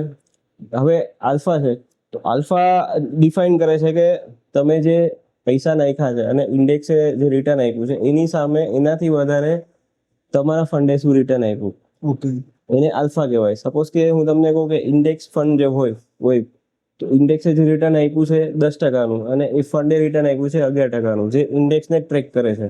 પણ ત્યાં ફંડ મેનેજરની એક્સપર્ટાઇઝ છે એના કારણે એને 1% વધારે રિટર્ન જનરેટ કરી આપ્યું છે. ત્યાં તમારો આલ્ફા છે એ વધારે રહેશે. ઓકે હું તમને છે ને એક એક્ઝામ્પલ આપું છું કે ફંડના બીટા એક્સપોઝર છે ને એ જે જનરેટ થયેલ વધારાનું વળતર છે ને એ છે. હવે સપોઝ કે જો બીટા 1.2 હોય તો 20% વધુ બજારની સાપેક્ષમાં રિટર્ન આપ્યું છે, અને આ સેમ ફંડ 15% રિટર્ન આપે છે અને જ્યારે બજાર 10% વળતર આપે છે તો એની ગણતરી સરળ ગણતરીમાં 12% અપેક્ષિત વળતર જે છે એ 3% આલ્ફા તમારું જનરેટ થયું એમાં. ઓકે તો આલ્ફાની ગણતરી આ રીતના થાય છે. હવે આ જે સેમ વસ્તુ છે ને એને તમે એ રીતના બી જોઈ શકો કે કોઈ સેમ ફંડ છે એનો બીટા રેશિયો જે છે એ બીટા રેશિયો ફ્લેટ જ છે પણ એનો આલ્ફા વધારે જનરેટ થયો છે. તો એવા કેસની અંદર તમારે ફંડ સિલેક્ટ કરવું હોય ને જે ફંડ મેનેજરની પરફોર્મન્સ ઉપર, તો તમે ત્યારે ફંડ એ રીતના સિલેક્ટ કરી શકો છો કે આલ્ફા અને મતલબ બીટા કેવું છે 1:1, એટલે કે બેન્ચમાર્કનું જે હશે ને તો આલ્ફા તમારો એટલો નહીં થયો, પણ પ્લસ માઇનસમાં આલ્ફા પ્લસ માઇનસ જનરેટ થતા હોય તો તમારા માટે સૌથી વધારે સારી વસ્તુ એ છે કે જ્યાં આલ્ફા તમને વધારે રિટર્ન આપતું હોય એ ફંડ તમે સિલેક્ટ કરી શકો છો. ઓકે એની સ્ટ્રેટેજી મતલબ કેવું છે કે વર્ક કરે છે માર્કેટમાં. સાહેબ, હવે એનએવીની ગણતરી કઈ રીતે કરવામાં આવે છે, અને ઓછી એનએવી સારી કે વધુ એનએવી સારી? હા, એનએવીની ગણતરી છે ને એ રીતના કરવામાં આવે છે કે ટોટલ એસેટ મતલબ કંપનીએ જે એક્સપોઝર કોર્પસમાંથી કરેલું છે ટોટલ એસેટ અને માઇનસ લાયબિલિટીઝ અને ડિવાઈડ બાય જેટલા બી યુનિટ જનરેટ થયા હોય. સપોઝ કે આજની તારીખ સુધીમાં કંપની પાસે જે ફ્લો આવ્યો છે તો એ ફ્લોથી જેટલા યુનિટ જનરેટ થયા છે એ યુનિટને ડિવાઈડ કરવામાં આવે એટલે તમારે એનએવી આવી જાય. સપોઝ કે આજે તમારી પાસે ફોર એક્ઝામ્પલ આપણે એવું એક્ઝામ્પલ આપીએ કે 1 કરોડ રૂપિયાની એસેટ છે અને સામે તમારી કઈ લાયબિલિટી છે, તો એમાંથી સબસેટ કરી નાખો અને યુનિટથી ડિવાઈડ કરી નાખો એટલે તમારે એનએવી આવી ગઈ પર યુનિટની. તો એ એનએવી આ રીતના કેલ્ક્યુલેશન થતી હોય છે. સપોઝ કે કોઈ ફંડ છે એ 1,000 કરોડ રૂપિયા સિક્યુરિટીઝ અને રોકડમાં એની પાસે પડ્યા છે અને એની અંદરથી એ લોકોની જવાબદારીઓ મતલબ લાયબિલિટીઝમાં શું છે કે ફંડ મેનેજરની ફીસ છે, એ ફંડ હાઉસના ઓપરેશનલ એક્સપેન્સીસ છે, જે એમનું માર્કેટિંગ એક્સપેન્સ છે, તો એ બધું એની અંદર ઇન્ક્લુડ થતું હોય છે લાયબિલિટીઝમાં.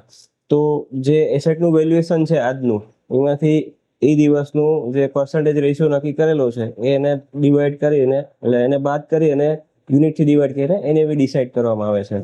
હવે વધારે એનએવી સારી ઓછી એનએવી સારી એ કોન્સેપ્ટ છે ને એકચ્યુઅલી પ્રાઇસનો કોન્સેપ્ટ છે ને એ માર્કેટની અંદર આપણે એ રીતના જોતા હોય છે. ઇક્વિટી માર્કેટની અંદર સપોઝ કોઈ ઇન્વેસ્ટમેન્ટ કરવું હોય કોઈને તો જનરલી મેન્ટાલિટી એવી રીતના હોય છે કે સ્મોલ કેપના પ્રાઇસ છે ને એ બહુ ઓછા હોય. એટલે માણસો શું ગણે કે ભાઈ અમે સ્મોલ કેપ લઈ છીએ, 10 રૂપિયાવાળો શેર લીધો અને 12 રૂપિયા થઈ ગયો, સીધું 20%નું રિટર્ન થયું. પણ મ્યુચ્યુઅલ ફંડના કેસમાં એવું નથી હોતું. મ્યુચ્યુઅલ ફંડના કેસમાં શું છે કે એનએવી છે ને એ ફંડનું રિફ્લેક્શન કરે છે પરફોર્મન્સનું. તો તમે કોઈ પણ એનએવી અલગ અલગ ફંડ અલગ અલગ ટાઈમે થયા હોય પણ એ બે એક જ બેન્ચમાર્કને ફોલો કરતો હોય, બેન્ચમાર્કનું રિટર્ન જે છે આલ્ફા પ્લસ માઇનસનું વેરિએશન ઠીક છે હોઈ શકે, પણ તમે જે ટાઈમે નાખો સપોઝ કે તમે 2013માં પૈસા નાખ્યા હતા અને 2015 સુધીનું રિટર્ન છે એ ફોર એક્ઝામ્પલ 20%નું હતું તો ભાવ બી ત્યારે 20% જ વધ્યો હશે. અને એ પછી તમે અત્યારના બી સેમ ફંડમાં નાખો છો તો એને બી વધી ગઈ છે પણ પર્સન્ટેજ જે વધશે ને એ તમને સેમ જ મળશે. એટલે એને બી ઓછી વધારેનો કઈ ફરક નથી પડતો. એનએવી નું કેલ્ક્યુલેશન છે ને એ ફંડની અંદર જે સિક્યુરિટીઝ બધી બાય કરેલી છે ટૂંકમાં એની જે લોકોની જે એસેટ છે અને એની અંદરથી જે લાયબિલિટી છે એમાંથી બાદ કરી અને જે યુનિટના ઓલામાં આવે એલોકેશન એ પ્રમાણે એની એનું કેલ્ક્યુલેશન થતું. એટલે એમાં સસ્તી ને ખરાબ નથી હોતું. એના માટે ફંડની અંદર જે કંપનીઓ હોય ને એ એના વેલ્યુએશન ઉપરથી આખું ડિસાઇડ થતું હોય છે. અને જ્યારે તમે ઇક્વિટી માર્કેટમાં કરો ને તો એની અંદર તમે પ્રાઇસ સસ્તી અને મોંઘી તમે જસ્ટિફાઈ કરી શકો. કોઈ પણ શેર્સ છે એના પી રેશિયો કે એ બધી વસ્તુઓ છે ને એની અંદર તમે મેટર કરી શકો કે ભાઈ આ કંપનીનું ફેર વેલ્યુએશન છે એનાથી મોંઘી છે સસ્તી છે. એક મતલબ સારી રીતે કેલ્ક્યુલેશન બધી રીતના કરી શકે. અને બાકી અત્યારના જે બધાની મેન્ટાલિટી છે નવા માર્કેટમાં જે લોકો આવે છે અને નોર્મલ આપણે રિટેલની મેન્ટાલિટી સાયકોલોજી રીતની જ હોય છે કે મને આ 10 રૂપિયામાં શેર મળે છે ને તો મારે ઈ લેવો છે, 100 રૂપિયાવાળો શેર નથી લેવો, કારણ કે એને 10 રૂપિયામાં એનું કેલ્ક્યુલેશન હોય છે કે મને યુનિટ વધારે મળશે, 10 ના 12 થશે ને તો મારા પૈસા વધારે થશે, કારણ કે 20% એમાઉન્ટ યસ એ રીતના થઈ અને ત્યાં 20% વધવા માટે બી ટાઈમ નહીં લાગે, પણ જે એક્સપોઝર પ્રમાણે કેલ્ક્યુલેશન કરે છે ને એ લોકોનું થોડું અલગ હોય છે. એટલે એને બી અને ઇક્વિટીના પ્રાઇસમાં જે મેન્ટાલિટી હોય છે ને એ તમે એની વીમા ન રાખી શકો. ઓકે સાહેબ, હવે એક્ટિવ ફંડ અને પેસિવ ફંડ એ બંને શું છે અને બંને વચ્ચે મુખ્ય તફાવત કયા કયા છે? એક્ટિવ ફંડ છે ને એ અને પેસિવ ફંડની અંદર મેઇન તફાવત છે ને એ નામ પ્રમાણે જ છે. ઓકે એક્ટિવ ફંડની અંદર જે ફંડ મેનેજર છે ને એ કોઈ પણ એની પાસે જે EUM છે એને જ્યારે ઇન્વેસ્ટમેન્ટ કરવું હોય ને તો એને કોઈ પણ કંપનીમાં ઇન્વેસ્ટમેન્ટ કરવા માટે એને ત્યાં રિસર્ચ કરવું પડે છે, એના પેરામીટરો હોય છે એને ફોલો કરવા પડે છે, એની પાસે એક ટીમ હોય છે એ આખું વર્ક કરે છે અને ડે ટુ ડે બેઝિસ પર એની અંદર એને સતત ફોલોઅપમાં રહેવું પડે છે કે કંપનીના જે પેરામીટરો ચેન્જ થતા હોય, એકાઉન્ટિંગ રિલેટેડ, પ્રાઇસ રિલેટેડ, કોઈ એવા ન્યૂઝ આવી ગયા, કોર્પોરેટ ગવર્નન્સના કોઈ ન્યૂઝ આવી ગયા, કોઈ પણ કંપનીઓ એની પાસે જે સપોઝ કે બેંક ફંડ છે ને અગર 50 કંપનીનું બાસ્કેટ છે તો 50 કંપનીનું એને એક્ટિવલી ટ્રેક કરતા રહેવું પડે છે એક્ટિવ ફંડમાં. પેસિવ ફંડ છે એનાથી થોડુંક ડિફરન્ટ છે. પેસિવ એટલે એવું કે ભાઈ એક જે ઇન્ડેક્સ છે ને એ ઇન્ડેક્સની અંદર જ્યાં સુધી જે કંપનીઓ છે ને ત્યાં સુધી એ કંપનીઓ એમના ફંડમાં બી રહેશે, મતલબ ઇન્ડેક્સનું પૂરેપૂરું મિરર છે. એમને એના માટે અલગથી કોઈ સંશોધન નથી કરવું પડતું, રિસર્ચ નથી કરવું પડતું. સપોઝ કે નિફ્ટી 50 ના ઇન્ડેક્સમાં XYZ કંપનીઓ છે અથવા તો બેંક નિફ્ટીની અંદર XYZ કંપની છે તો બેન્કિંગ ઇન્ડેક્સ ફંડ છે. હવે જેમ કે સમજો કે અત્યારના સેબીનો રૂલ છે કે બેંક કોઈ પણ ઇન્ડેક્સ છે અધર ધેન નિફ્ટી 50 લીડિંગ તો સેક્ટર ઇન્ડેક્સ બધા છે ને એની અંદર મિનિમમ સર્ટેન કંપનીઓ હોવી જોઈએ, કાઉન્ટ હોવા જોઈએ, એટલા કંપનીઓ હોવી જોઈએ, આટલી કંપનીઓ. તો હવે સપોઝ કે હમણાં બેન્કિંગ ઇન્ડેક્સ છે તો એની અંદર એડિશન થશે, તો જેટલા બી પેસિવ ફંડ બેન્કિંગ ઇન્ડેક્સના છે તો જ્યારે ઇન્ડેક્સની અંદર જે કંપનીઓનું એડિશન થશે ને એ સેમ કંપનીઓ એ ફંડ બી પોતાના ફંડની અંદર બાય કરી લેશે. જ્યારે ઇન્ડેક્સની અંદરથી કોઈ કંપનીનું એક્ઝિટ કરવામાં આવે છે, NSE અથવા BSE ના જે ઇન્ડેક્સ છે એ લોકોના સર્ટેન કેલ્ક્યુલેશન હોય છે અને એ ક્રાઇટેરિયા ઉપરથી લોકો એન્ટ્રી એક્ઝિટ કરતા હોય છે સ્ટોકની. તો એ ઇન્ડેક્સની અંદર બેન્ચમાર્કની અંદર એના બાસ્કેટની અંદર જે સ્ટોક્સ છે બધા એ સ્ટોકનું રિપ્લિકા પેસિવ ફંડ મેનેજર છે એને મેન્ટેન કરવાનું હોય છે. ઓકે તો એની અંદર બંને ફંડની અંદર જે ખર્ચો છે ને એમાં થોડું ઘણું ડિફરન્સ રહે છે કે એક્ટિવ ફંડની અંદર રિસર્ચ બેઝ એક્સપેન્સ વધારે હોય છે, પેસિવ ફંડમાં ખર્ચ ઓછો હોય છે. પેસિવ ફંડની અંદર ટ્રેકિંગ એરર થોડી ઘણી હોઈ શકે છે, પણ જનરલી કેવું છે કે એ ઇન્ડેક્સની સાથે જ પરફોર્મ કરતું હોય, ઇન્ડેક્સને એલાઇન લઈને પરફોર્મ કરતું હોય છે. હવે એની અંદર તમને હું એક્ઝામ્પલ આપી શકું. જેમ કે સમજો કે એક્ટિવ ફંડ છે ને એ 1 થી 2% રેન્જની અંદર એક્સપેન્સ રેશિયો એમનો હોય છે અને પેસિવ ફંડ છે એ 0.1 થી લઈને 0.4% સુધીના મતલબ 40 પૈસા સુધીનું એન્યુઅલી લોકોનો એક્સપેન્સ રેશિયો હોય. ફ્લેક્સિબિલિટી છે ને એ એક્ટિવ ફંડની અંદર હાઈ હોય છે કે એ લોકો કોઈ પણ ઓપોર્ચ્યુનિટી આવે ને તો એને એડેપ્ટ કરી લે, જ્યારે પેસિવ ફંડ પાસે છે ને એ નથી હોતું. જેમ કે સમજો હું તમને એક જ એક્ઝામ્પલ આપું કે ફોર એક્ઝામ્પલ કોઈ એક ઇન્ડેક્સ છે એની અંદર કોઈ કંપની છે જે આપણે અદાણીનો જ ઇસ્યુ જોયો, અદાણી એન્ટરપ્રાઇઝ છે ને એની અંદર 2023 ની અંદર મોટું કોર્પોરેટ ગવર્નન્સ ઇસ્યુ થયો. તો જ્યાં સુધી ઇન્ડેક્સની અંદર એ ફંડ ઇન્ડેક્સની અંદર એ કંપની છે ત્યાં સુધી ફંડ મેનેજર એ કંપનીને પોતાના ઇન્વેસ્ટમેન્ટમાંથી બહાર નહીં કાઢી શકે. ઓકે પછી ભલે એનો ભાવ નીચે આવી ગયો તેમાં કંઈ પણ પ્રોબ્લેમ હોય, પણ પેસિવ ફંડનો મેઇન લિમિટેશન એ છે કે ઇન્ડેક્સની અંદર જ્યાં સુધી આ વસ્તુ છે ત્યાં સુધી નહીં કહી શકે. બેનિફિટ બી એ છે કે એને ઇન્ડેક્સ સિવાય બીજી કોઈ વસ્તુ ફોલો કરવાની નથી અને એક્ટિવ ફંડનો બેનિફિટ એ છે કે એને ઓપોર્ચ્યુનિટી જ્યાં દેખાશે ને એ કંપનીઓમાં ઇન્વેસ્ટમેન્ટ કરશે અને જ્યાં એને એવું લાગશે કે અહીંયા કોઈ ઇસ્યુ છે પછી ભલે એ કંપની બેન્ચમાર્કની અંદર હોય પણ એ એના પોર્ટફોલિયોમાંથી કંપનીમાંથી નીકળી જશે. તો આ આવી રીતના બીજું રિસ્કનું છે. રિસ્ક ટ્રેકિંગ એરર છે એ જે પેસિવ ફંડ છે ને એની અંદર બહુ ઓછી હોય છે અને જે એક્ટિવ ફંડ છે એની અંદર થોડું રિસ્ક પેરામીટર હાઈ હોય છે અને આઉટ પરફોર્મન્સ પ્રોબેબિલિટી છે ને એ 25 થી 30% એક્ટિવ ફંડ છે ને એ લોંગ ટર્મમાં બીટ કરે છે. ઓકે 25 થી 30% ટાઈમ લોંગ ટર્મની અંદર એક્ટિવ ફંડ છે ને એ હંમેશા બેન્ચમાર્કને બીટ કરે છે અને જે એક પેસિવ ફંડ છે ને એ ક્યારેય બીટ નથી કરતું, કારણ કે એનું નામ જ એ રીતના છે કે પેસિવ, એટલે એને જે ચાલે છે એ પ્રમાણે ચાલવા દેવાનું છે, એને કઈ એની અંદર એક્ટિવનેસ નથી રાખવાની, એટલે એ ઇન્ડેક્સનું જે પરફોર્મન્સ હશે ને એ એલાઇન પરફોર્મન્સ તમને આપી દેશે. ઓકે સાહેબ, હવે તમે ટ્રેકિંગ એરર એક વર્ડ બોલેલા, તો ટ્રેકિંગ એરર શું છે અને સાથે ઓછી કિંમત ધરાવતું પેસિવ ફંડ ક્યારેય ખરાબ વળતર આપી શકે છે? ટ્રેકિંગ એરર છે ને એ રીતના છે કે જે ફંડને ફોલો કરે છે એ ફંડની સાથેના જે રિટર્ન છે એની અંદર જે થોડું ઘણું માઇનર ડિફરન્સ આવે છે એને ટ્રેકિંગ એરર કહેવામાં આવે છે. ઓકે, આ ડિફરન્સ નેગેટિવ સાઈડ ક્યારે આવે ને હું તમને કહું. સપોઝ કે ફંડ ઇન્ડેક્સ ફંડ છે એની અંદર રિડમ્પશન આવ્યું, તો રિડમ્પશન આવ્યું હોય ને ત્યારે એ શેર્સ વેચે છે અને તમને પૈસા પાછા આવશે, અથવા તો સામે રિડમ્પશનની સામે નવો ફ્લો બી આવે છે, તો એ એડજસ્ટમેન્ટ કરવામાં એનો ટાઈમ જશે.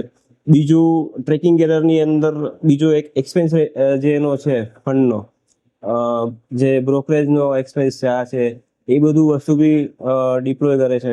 ઇન્ડેક્સની અંદર કંઈ પણ ફરક થયું, ઇન્ડેક્સના જે કોન્સ્ટિટ્યુન્ટ છે, જેમ કે ઇન્ડેક્સની અંદર કોઈ શેર્સ છે એને રિમૂવ કરવામાં આવ્યો અને એની જગ્યાએ બીજા નવા શેરને લીધો, તો ફંડ મેનેજર છે એના પોર્ટફોલિયોની અંદર એ રિપ્લિક કરવા માટે બાય અને સેલ કરશે, એમાં બી થોડો ઘણો ટાઈમ જશે.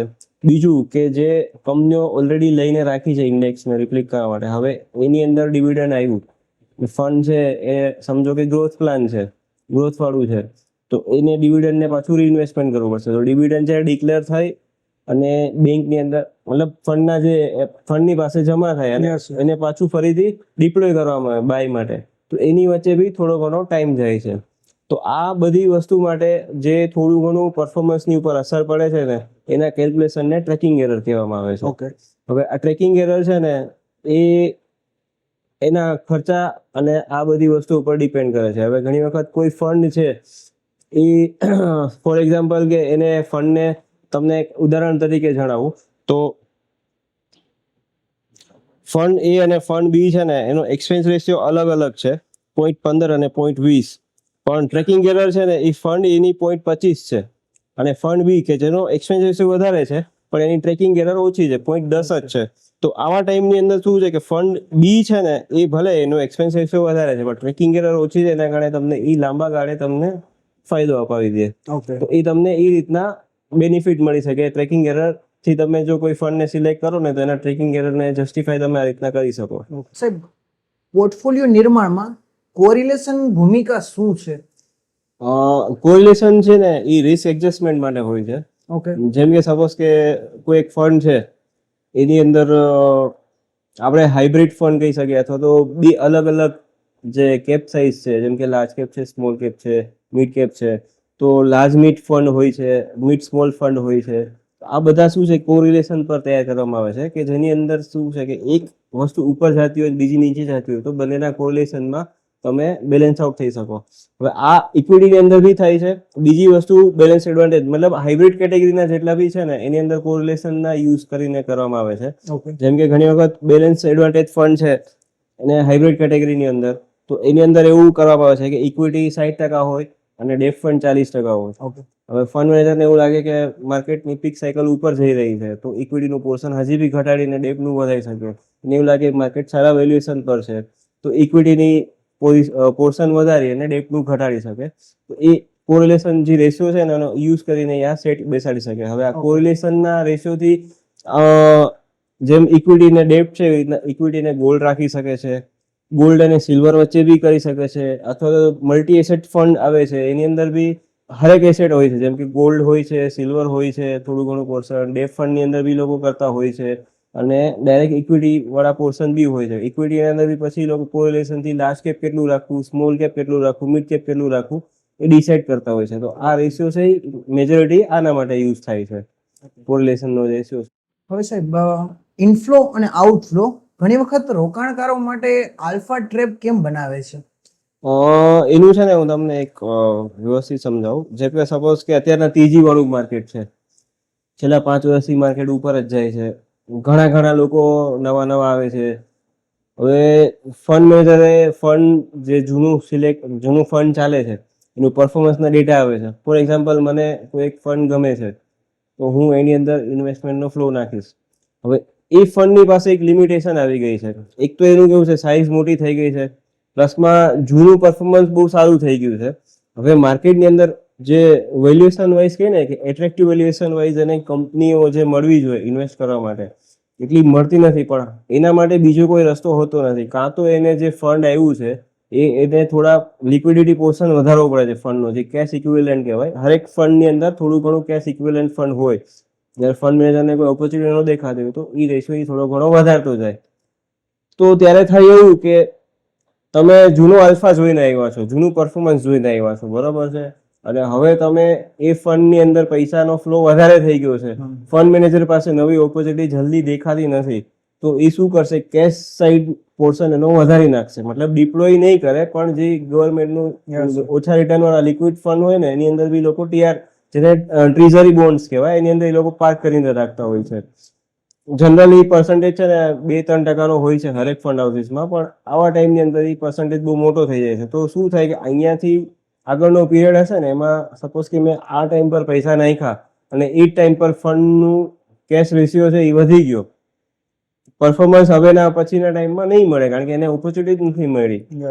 હવે આ તમને એક એક્ઝામ્પલ સાથે દેખાડું કે 2019માં પરાગ પારેખનું ફ્લેક્સી કેપ ફંડ હતું. 2020 પછી એને પરફોર્મન્સ આપવાનું ચાલુ કર્યું. 2022-23 સુધીમાં બધાને દેખાણું.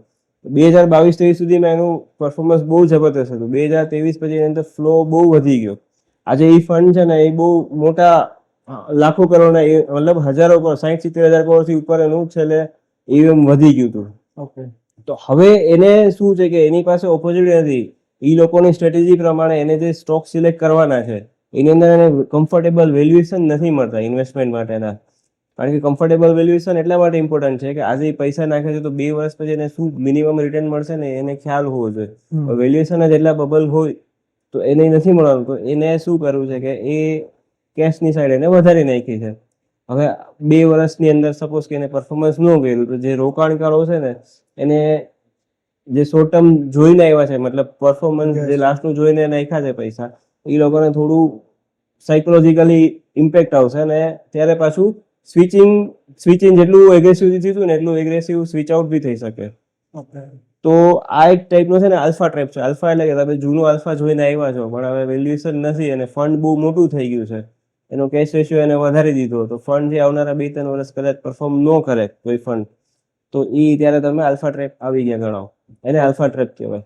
ઓકે સાહેબ, તમે મ્યુચ્યુઅલ ફંડ વિશે બહુ સરસ રીતે સમજાવ્યું. હવે એ જ રીતે આપણે ઇક્વિટી ઇન્વેસ્ટમેન્ટ વિશે જાણવું છે, તો ઇક્વિટી ઇન્વેસ્ટમેન્ટ વિશે થોડુંક વિસ્તૃત સમજાવો. હા, ઇક્વિટી ઇન્વેસ્ટમેન્ટ એટલે જે કંપનીઓ લિસ્ટેડ છે BSE NSE પ્લેટફોર્મ પર, એની અંદર તમે તમારા બ્રોકર થ્રુ ઇન્વેસ્ટમેન્ટ કરી શકો. હવે આના માટે છે ને 2 વસ્તુ છે. તમારી પાસે થોડું નોલેજ હોવું જોઈએ ફંડામેન્ટલ કંપની વિશેનું. ઇક્વિટી ઇન્વેસ્ટમેન્ટ એ બાકી બધા કરતાં વધારે પ્રિફર કરવામાં આવે છે. જનરલી ટ્રેન્ડ એવો છે કે માણસો પહેલા ઇક્વિટીને પ્રિફર કરે છે. રિયલ એસ્ટેટ છે એવી રીતના એક ટાઈમમાં રિયલ એસ્ટેટ બધા પ્રિફર કરતા હતા, હવે બધા ઇક્વિટીને પ્રિફર કરે છે ઓવર ધ મ્યુચ્યુઅલ ફંડ. એનું રીઝન એ છે કે ત્યાં જેમ જોખમ વધારે છે ને એમ પ્રોફિટ બી બહુ મોટો મળે છે. આજે સપોઝ કે તમે ઘણા લોકોને એવું સાંભળ્યું હશે કે ભાઈ આ આટલા રૂપિયામાં શેર લીધા હતા અને આટલા ઘણા રૂપિયા આટલા જ ઓછા ટાઈમમાં થઈ ગયા, અને છેલ્લા હમણાં 4 વર્ષની અંદર તો એવું બહુ થાય છે. જેમ કે સમજો તમને કહું 2023માં મઝડોક શિપયાર્ડ કરીને કંપની હતી, બરોબર છે, 200-300 રૂપિયાની આસપાસ ટ્રેડ કરતી હતી. ત્યાંથી માર્ચ-એપ્રિલ 2023માં એને રેલી ચાલુ કરી તો એનો ભાવ 6000 સુધી ગયેલો. પછી એની અંદર બોનસ આવે, સ્પ્લિટ આવે, તમારા શેર્સની સંખ્યા વધી જાય, તો એ લાંબા ગાળે તમારા પોર્ટફોલિયોની અંદર તમને એ બી બેનિફિટ મળવાનો છે. ડાયરેક્ટ ઇક્વિટીમાં તમે ઇન્વેસ્ટમેન્ટ કરો છો, જેમ કે સપોઝ રિલાયન્સના શેર વર્ષોથી જેની પાસે પડ્યા હોય તો એની આજ સમજો કે તમે એના વેલ્યુએશન ગણો તો એ બહુ મોટા થઈ ગયા. વિપ્રો છે, વિપ્રોનું તમને એક્ઝામ્પલ આપું. વિપ્રોનું સ્ટોરી લગભગ જનરલી બધાને ખબર હોય છે, પણ એક તેમ છતાંય આપણે જે નવા દર્શકો હોય તમારા વ્યુઅર્સ, તો એને ખ્યાલ આવે કે વિપ્રોની અંદર જે તે ટાઈમે ઓરિજિનલ શેર્સ બહાર પડ્યા ને ત્યારે કોઈ 100 શેર લઈને રાખ્યા હોય ને તો એની અત્યારના સંપત્તિ છે ને એ 400 કરોડ આસપાસ બની ગઈ. ઓકે. તો ઇક્વિટી ઇન્વેસ્ટમેન્ટ જે મોસ્ટ પ્રિફરેબલ ઇન્વેસ્ટમેન્ટ છે ને એનું રીઝન આ છે. બીજી વસ્તુ એ છે કે તમે સાયકલ ઇમ્પોર્ટન્ટ છે. હવે સપોઝ કે તમે જે સાયકલમાં ઘૂસો છો અને ત્યાંથી સાયકલ ઉપર જાય છે તો તમને ઇક્વિટી ટ્રીમેન્ડસ બેનિફિટ આપે. સપોઝ કે અત્યારના તમે જોયું હશે ને તો હમણાં છેલ્લા 3-4 મહિનામાં ગોલ્ડ સારું ચાલ્યું છે, છેલ્લા એક વર્ષથી તમે જુઓ તો અત્યારના પીરિયડમાં તમે ગોલ્ડ અને ઇક્વિટી પરફોર્મન્સ કરશો ને તમને ઇક્વિટીનું પરફોર્મન્સ સેકન્ડ નંબર પર લાગશે. સેમ વસ્તુ તમે સપોઝ કે 2024ના સપ્ટેમ્બર પહેલા કહી રહ્યો જ્યારે માર્કેટ ટોપ બનીને પડવાનું ચાલુ થયું ને તો તમને ગોલ્ડ અને ઇક્વિટીનું એસેટ ક્લાસ તરીકે તમે પરફોર્મન્સ ગેજ કર્યું હોય તો ત્યારે ઇક્વિટી તમને 5 વર્ષ ને 10 વર્ષનું રિટર્ન સારું આપતું હતું ગોલ્ડની સાપેક્ષમાં. તો ઇક્વિટીની અંદર બધાને રસ લેવાનું કારણ એ બી છે અને ઇક્વિટીની અંદર બી તમારું એક્સપોઝર હોવું જ જોઈએ. ડાયરેક્ટ ઇક્વિટીમાં ફરક એટલો છે કે સપોઝ તમારે ડાયરેક્ટ ઇક્વિટીમાં ઇન્વેસ્ટમેન્ટ કરવું છે તો તમારી પાસે થોડું ઘણું નોલેજ હોવું જોઈએ અથવા તો તમારી પાસે કોઈ સારા કન્સલ્ટન્ટ હોવા જોઈએ કે જેના થ્રુ તમે ઇન્વેસ્ટમેન્ટ કરો. બીજું કે ડાયરેક્ટ ઇક્વિટીમાં ઇન્વેસ્ટમેન્ટ કરવું હોય તો પ્રિફરેબલ રહે લાર્જ કેપ કંપનીઓ જે છે એ છે, બ્લુ ચીપ છે, કોંગ્લોમેરેટ છે, જેમ કે મોટા મોટા ગ્રુપ થઈ ગયા, રિલાયન્સ છે, HDFC છે, ICICI બેંક છે કે આદિત્ય બિરલા ગ્રુપ છે, મહિન્દ્રા ગ્રુપ છે, TVS છે, આ બધા કોંગ્લોમેરેટ કંપનીઝ કહેવાય. તો હવે આને પ્રિફર કરી શકો કે એનું પાસ્ટ પરફોર્મન્સ સારું છે, મેનેજમેન્ટ સારું છે અને આગળ જતા બી લોકોના ઘણા બધા પ્લાન ને એક્સપાન્શન ની બધું કન્ટિન્યુ રહેવાનું જ છે. કંપની જે મોટી છે મોટી થવાની જ છે પણ સ્ટેડીલી થશે, ધીરે ધીરે થશે. ફ્લક્ચ્યુએશન તમને એમાં બહુ નહીં મળે. ઓવર ધ લાંબા પીરિયડ તમે લાર્જ કેપની અંદરથી જે પૈસા કમાઈ શકશો ને એક તમારા સેફ રિટર્ન જનરેટ કરીને આપશે. તો તમે ઇક્વિટીની અંદર તમારે ડાયરેક્ટ ઇક્વિટીમાં કામ કરવું હોય તો તમે લાર્જ કેપની અંદર પ્રિફર કરી શકો અથવા તો મિડ કેપની અંદર જે ફ્રન્ટ લાઇનની કંપનીઓ છે, સારા વેલ્યુએશન વાળી છે, સારી વેલ નોન કંપનીઓ છે, જેની પ્રોડક્ટ પોર્ટફોલિયો સારો છે, એવી કંપની તમે ચૂઝ કરી શકો. જે તમે ડેઇલી રૂટીનમાં જોતા હો તમારી આસપાસ એ બધી કંપનીઓમાં તમે ઇન્વેસ્ટમેન્ટ કરી શકો. પણ સ્મોલ કેપ મિડ કેપનો જો હો તમારી પાસે બહુ એક્સપર્ટાઇઝ છે તો direct equity small cap mid cap તમે વધારે ચૂઝ કરી શકો. નહીં તો મ્યુચ્યુઅલ ફંડ છે એની અંદર તમને વધારે બેનિફિટ આપે સ્મોલ કેપ મિડ કેપના ઇન્વેસ્ટમેન્ટમાં. ડાયરેક્ટ ઇક્વિટી એટલે તમારી પાસે પોર્ટફોલિયો છે ને એમાં ઇન્વેસ્ટમેન્ટનો લોટ એટલે એમાં થોડું તમારે ડાયરેક્ટ એક્સપોઝર બી હોવું જોઈએ ઇક્વિટીમાં કે જેની અંદર તમને આ ટાઈપની બધી કંપનીઓ મળી શકે અને બાકી મ્યુચ્યુઅલ ફંડ થ્રુ તમે કામ કરી શકો. ઓકે સાહેબ, હવે કોઈ વ્યક્તિ શીખાવશે, એની પાસે 10,000 રૂપિયાથી એને શરૂઆત કરવી છે, બરાબર છે. તો ઇન્વેસ્ટમેન્ટ માટે શેર બેસ્ટ છે કે મ્યુચ્યુઅલ ફંડ? શીખાવશે ને તો હું એવું સજેસ્ટ કરીશ કે એમના માટે મ્યુચ્યુઅલ ફંડ બેસ્ટ છે. સપોઝ કે અત્યારના શીખાવશે તો મ્યુચ્યુઅલ ફંડમાં ધીરે ધીરે કરીને ઇન્વેસ્ટમેન્ટ કરે, એમનું પોર્ટફોલિયો થોડોક મોટો થાય, પોર્ટફોલિયોને થોડોક પ્રોફિટ જમા થાય, જેને કુશનિંગ ઓફ માર્જિન કહેવાય. એક પર્ટિક્યુલર માર્જિન તમારી પાસે જમા થઈ જાય. સપોઝ 1.5-2 વર્ષ તમે માર્કેટની અંદર નવા આવ્યા છો તો પહેલા 2 વર્ષ તમે મ્યુચ્યુઅલ ફંડ થ્રુ ઇન્વેસ્ટમેન્ટ કરો. એ 2 વર્ષના પીરિયડમાં તમે અલગ અલગ અભ્યાસ કરો, કંપનીઓના અભ્યાસ કરો, કંપનીઓ કઈ રીતના તમારે ગેજ કરવી, ક્યાં વેલ્યુએશન જોવા, ફંડામેન્ટલ એનાલિસિસ કઈ રીતના કરવું. મેઇન ફંડામેન્ટલ એનાલિસિસ તમે એ પીરિયડની અંદર તમે થોડું શીખી લો. પછી તમે ડાયરેક્ટ ઇન્વેસ્ટમેન્ટ મ્યુચ્યુઅલ ફંડની જગ્યાએ તમે ઇક્વિટી માર્કેટમાં બી કરી શકો. પણ જો તમે શીખાવ છો, તમને ખબર જ નથી કાંઈ, તો પ્રિફરેબલ ત્યારે ઇનિશિયલ સ્ટેજ પર તો મ્યુચ્યુઅલ ફંડ જ છે. જ્યાં સુધી તમારી પાસે કુશન ઓફ માર્જિન થઈ ન જાય રિસ્ક લેવા માટે ત્યાં સુધી તમારે ડાયરેક્ટ ઇક્વિટી એક્સપોઝર ન લેવું જોઈએ. તમે શીખાવ છો માટે. જો તમને ખ્યાલ હોય બધી વસ્તુનો તો તમે લાર્જ કેપ મિડ કેપની અંદર તમે ઇન્વેસ્ટમેન્ટ કરી શકો 10,000 રૂપિયાનું. પણ તમે શીખાવ છો તો તમારે થોડું ઘણું રિસ્ક લેતા અટકાવવું જોઈએ. અને મેઇન વસ્તુ એ છે કે થોડુંક ઓછું કમાવું ને એ જાજુ ખોવા કરતા વધારે સારું છે. તમે બહુ નફો નહીં કમાવો એક ટાઈમ પર શરૂઆતના પીરિયડમાં ચાલશે, પણ શરૂઆતના પીરિયડમાં જો તમે 10,000 રૂપિયા લઈને આવો છો કે ફોર એક્ઝામ્પલ ₹1,00,000 રૂપિયા લઈને બી આવો છો, તમને ખબર નથી ને તમે ડાયરેક્ટ કોઈ પણ ન્યૂઝ બેઝ ઉપર તમે ડાયરેક્ટ ઇક્વિટીમાં એક્સપોઝર લઈ લીધું અને કાલ સવારના માર્કેટની અંદર કાંઈ પણ ઉતાર ચઢાવ થયો તો એ લાખના 50,000 60,000 થશે. તમારું જે બી નુકસાન થશે એ નુકસાન ખોવા જેવું જ છે. તો બેટર છે કે તમે થોડું સ્ટડી કરી લો અને મીનવાઇલ તમારા પૈસા છે તમે મ્યુચ્યુઅલ ફંડ થ્રુ ઇન્વેસ્ટ કરી દો. કારણ કે ત્યાં તમને ફંડ મેનેજરની એક્સપર્ટાઇઝનો લાભ મળી જશે જે તમને ડાયરેક્ટ ઇક્વિટીમાં તમારી પાસે નથી, ત્યાં છે. તો તમને એ પૈસા ત્યાં બી બનવાના જ છે. ત્યાં પૈસા બને એ પૈસા પછી તમારે માર્જિન થઈ ગયું, એક વખત કુશનિંગ થઈ ગયું, તો પછી તમે શીખીને તમે જાતે બી કરી શકો. ઓકે સાહેબ, તો આપે જે કીધું કે જે શરૂઆતમાં કોઈને ઇન્વેસ્ટમેન્ટ કરવું છે તેને અમુક મુદ્દા સ્ટડી કરીને પછી ઇન્વેસ્ટમેન્ટ કરવું જોઈએ, તો એવા કયા કયા મુદ્દાઓ છે? હા, મુદ્દા એટલે કેવું છે કે તમારે થોડુંક step wise learning process follow કરો. સ્ટેપ વાઇઝ તમારે વેલ્યુએશન કરવું છે તો એના એક સ્ટેપ છે. જેમ કે કંપનીનું મૂલ્યાંકન નક્કી કરવું હોય ને તો એના સ્ટેપ્સ છે. એમાં પહેલું છે પ્રાઇસ ટુ અર્નિંગ, એટલે કંપનીનો જે ભાવ છે અત્યારના અને કંપનીનો ઈપીએસ છે એના ઉપરથી પી નક્કી થાય. જેમ કે કંપનીનો ભાવ 500 રૂપિયા છે અને ઈપીએસ એનો 25 છે, તો 500 ડિવાઈડ બાય 25 એટલે 20 નો એનો પીઈ થયો. હવે આ પીઈ ને તમે કંપની સપોઝ કે ઓઇલ સેક્ટરની છે, તો તમે ઓઇલ સેક્ટરની બીજી કંપનીના પીઈ શું ચાલે છે એની સાથે કમ્પેર કરો. સેક્ટર છે એનો પીઈ શું ચાલે છે એ જુઓ. પછી જે મેઇન આખું માર્કેટ છે જેમ કે નિફ્ટી ઇન્ડેક્સ છે, તો એનો પીઈ શું ચાલે છે જુઓ. તમારી કંપની જો ગ્રોથ કરતી હોય અને પીઈ નીચે છે તો તમારા માટે એ વેલ્યુએશન છે એ એટ્રેક્ટિવ થયું. પણ તમારી કંપનીનો પીઈ છે, તમે જે કંપની સિલેક્ટ કરી છે ઇન્વેસ્ટમેન્ટ કરવા માટે, એનો પીઈ સેક્ટર અને બીજી બધી સેક્ટરની કંપનીઓ છે એની પેરેલલ, એ કંપનીઓ કરતાં પીઈ વધારે છે, તો એ થોડું વેલ્યુએશન હાઈ કન્સિડર કરી શકાય, જેની અંદર ગ્રોથ થવાના ચાન્સીસ, પ્રાઇસની અંદર ગ્રોથ થવાના ચાન્સીસ થોડા રિસ્કી છે. ઓકે. તો આ એક સ્ટેપ 1 છે. પછી બીજું સ્ટેપ છે એનું એ ભાવથી એનો જે બુક વેલ્યુ છે ને એની તમે કમ્પેરિઝન કરી શકો. જેમ કે 1 થી નીચેનો બુક વેલ્યુ હોય, પ્રાઇસ ટુ બુક વેલ્યુ, તો એ તમને ફરી મતલબ એ તમને એવું જણાવે છે કે તમે જે તમારો જે શેર્સ તમે બાય કરો રહ્યા છો એ થોડો મોંઘો છે કે સસ્તો છે, એ તમને બુક વેલ્યુ પરથી ખ્યાલ આવી જાય છે. ઓકે.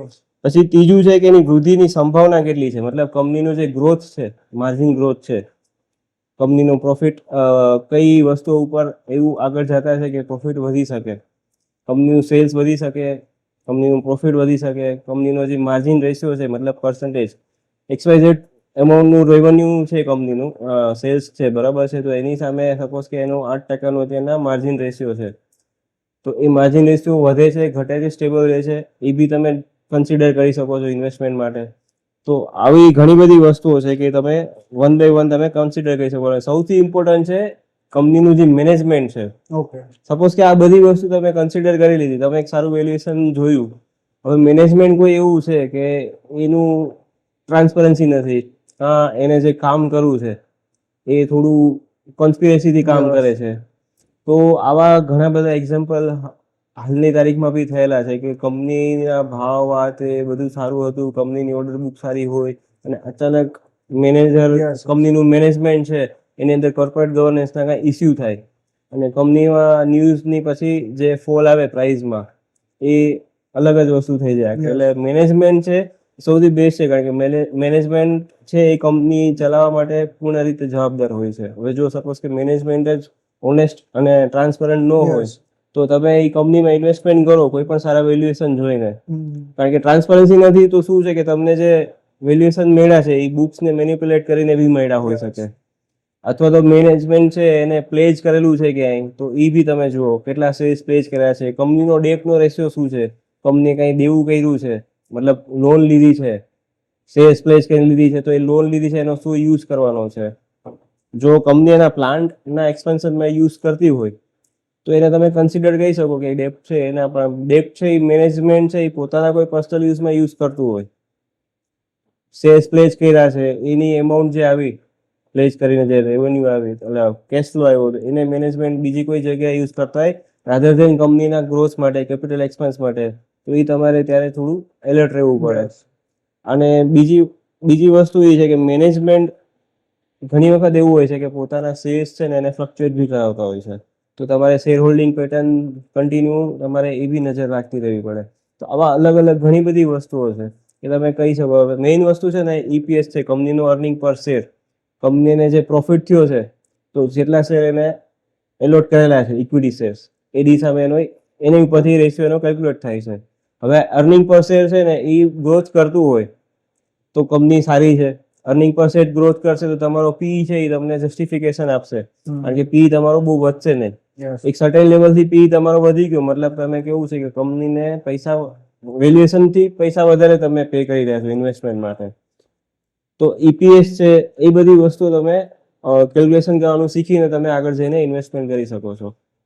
તો જ્યારે નવા ઇન્વેસ્ટર આવે ને તો એને આ બધી વસ્તુઓ કન્સિડર કરવાની ખાસ જરૂર હોય છે કે અલગ અલગ ટાઈપના કેલ્ક્યુલેશન છે જે બેઝિક છે અને આજકાલ ઇન્ટરનેટ ઉપર છે ને એ બધી વસ્તુ અવેલેબલ જ હોય છે. ઘણી બધી વેબસાઇટ છે એની અંદર આ બધી વસ્તુઓ મળી જાય છે, ઇઝીલી મળી જાય છે. તમે એ બધી વસ્તુથી તમે ચેક કરી શકો છો. એ સિવાય સેબી જે ગાઈડલાઈન પ્રમાણે હરેક કંપનીએ પોતાની અંદરના મેનેજમેન્ટના જે બી કાંઈ ચેન્જીસ છે એ બીએસસી એનએસસી ને ઇન્ફોર્મ કરતા રહેવા પડે છે પિરિયોડિકલી.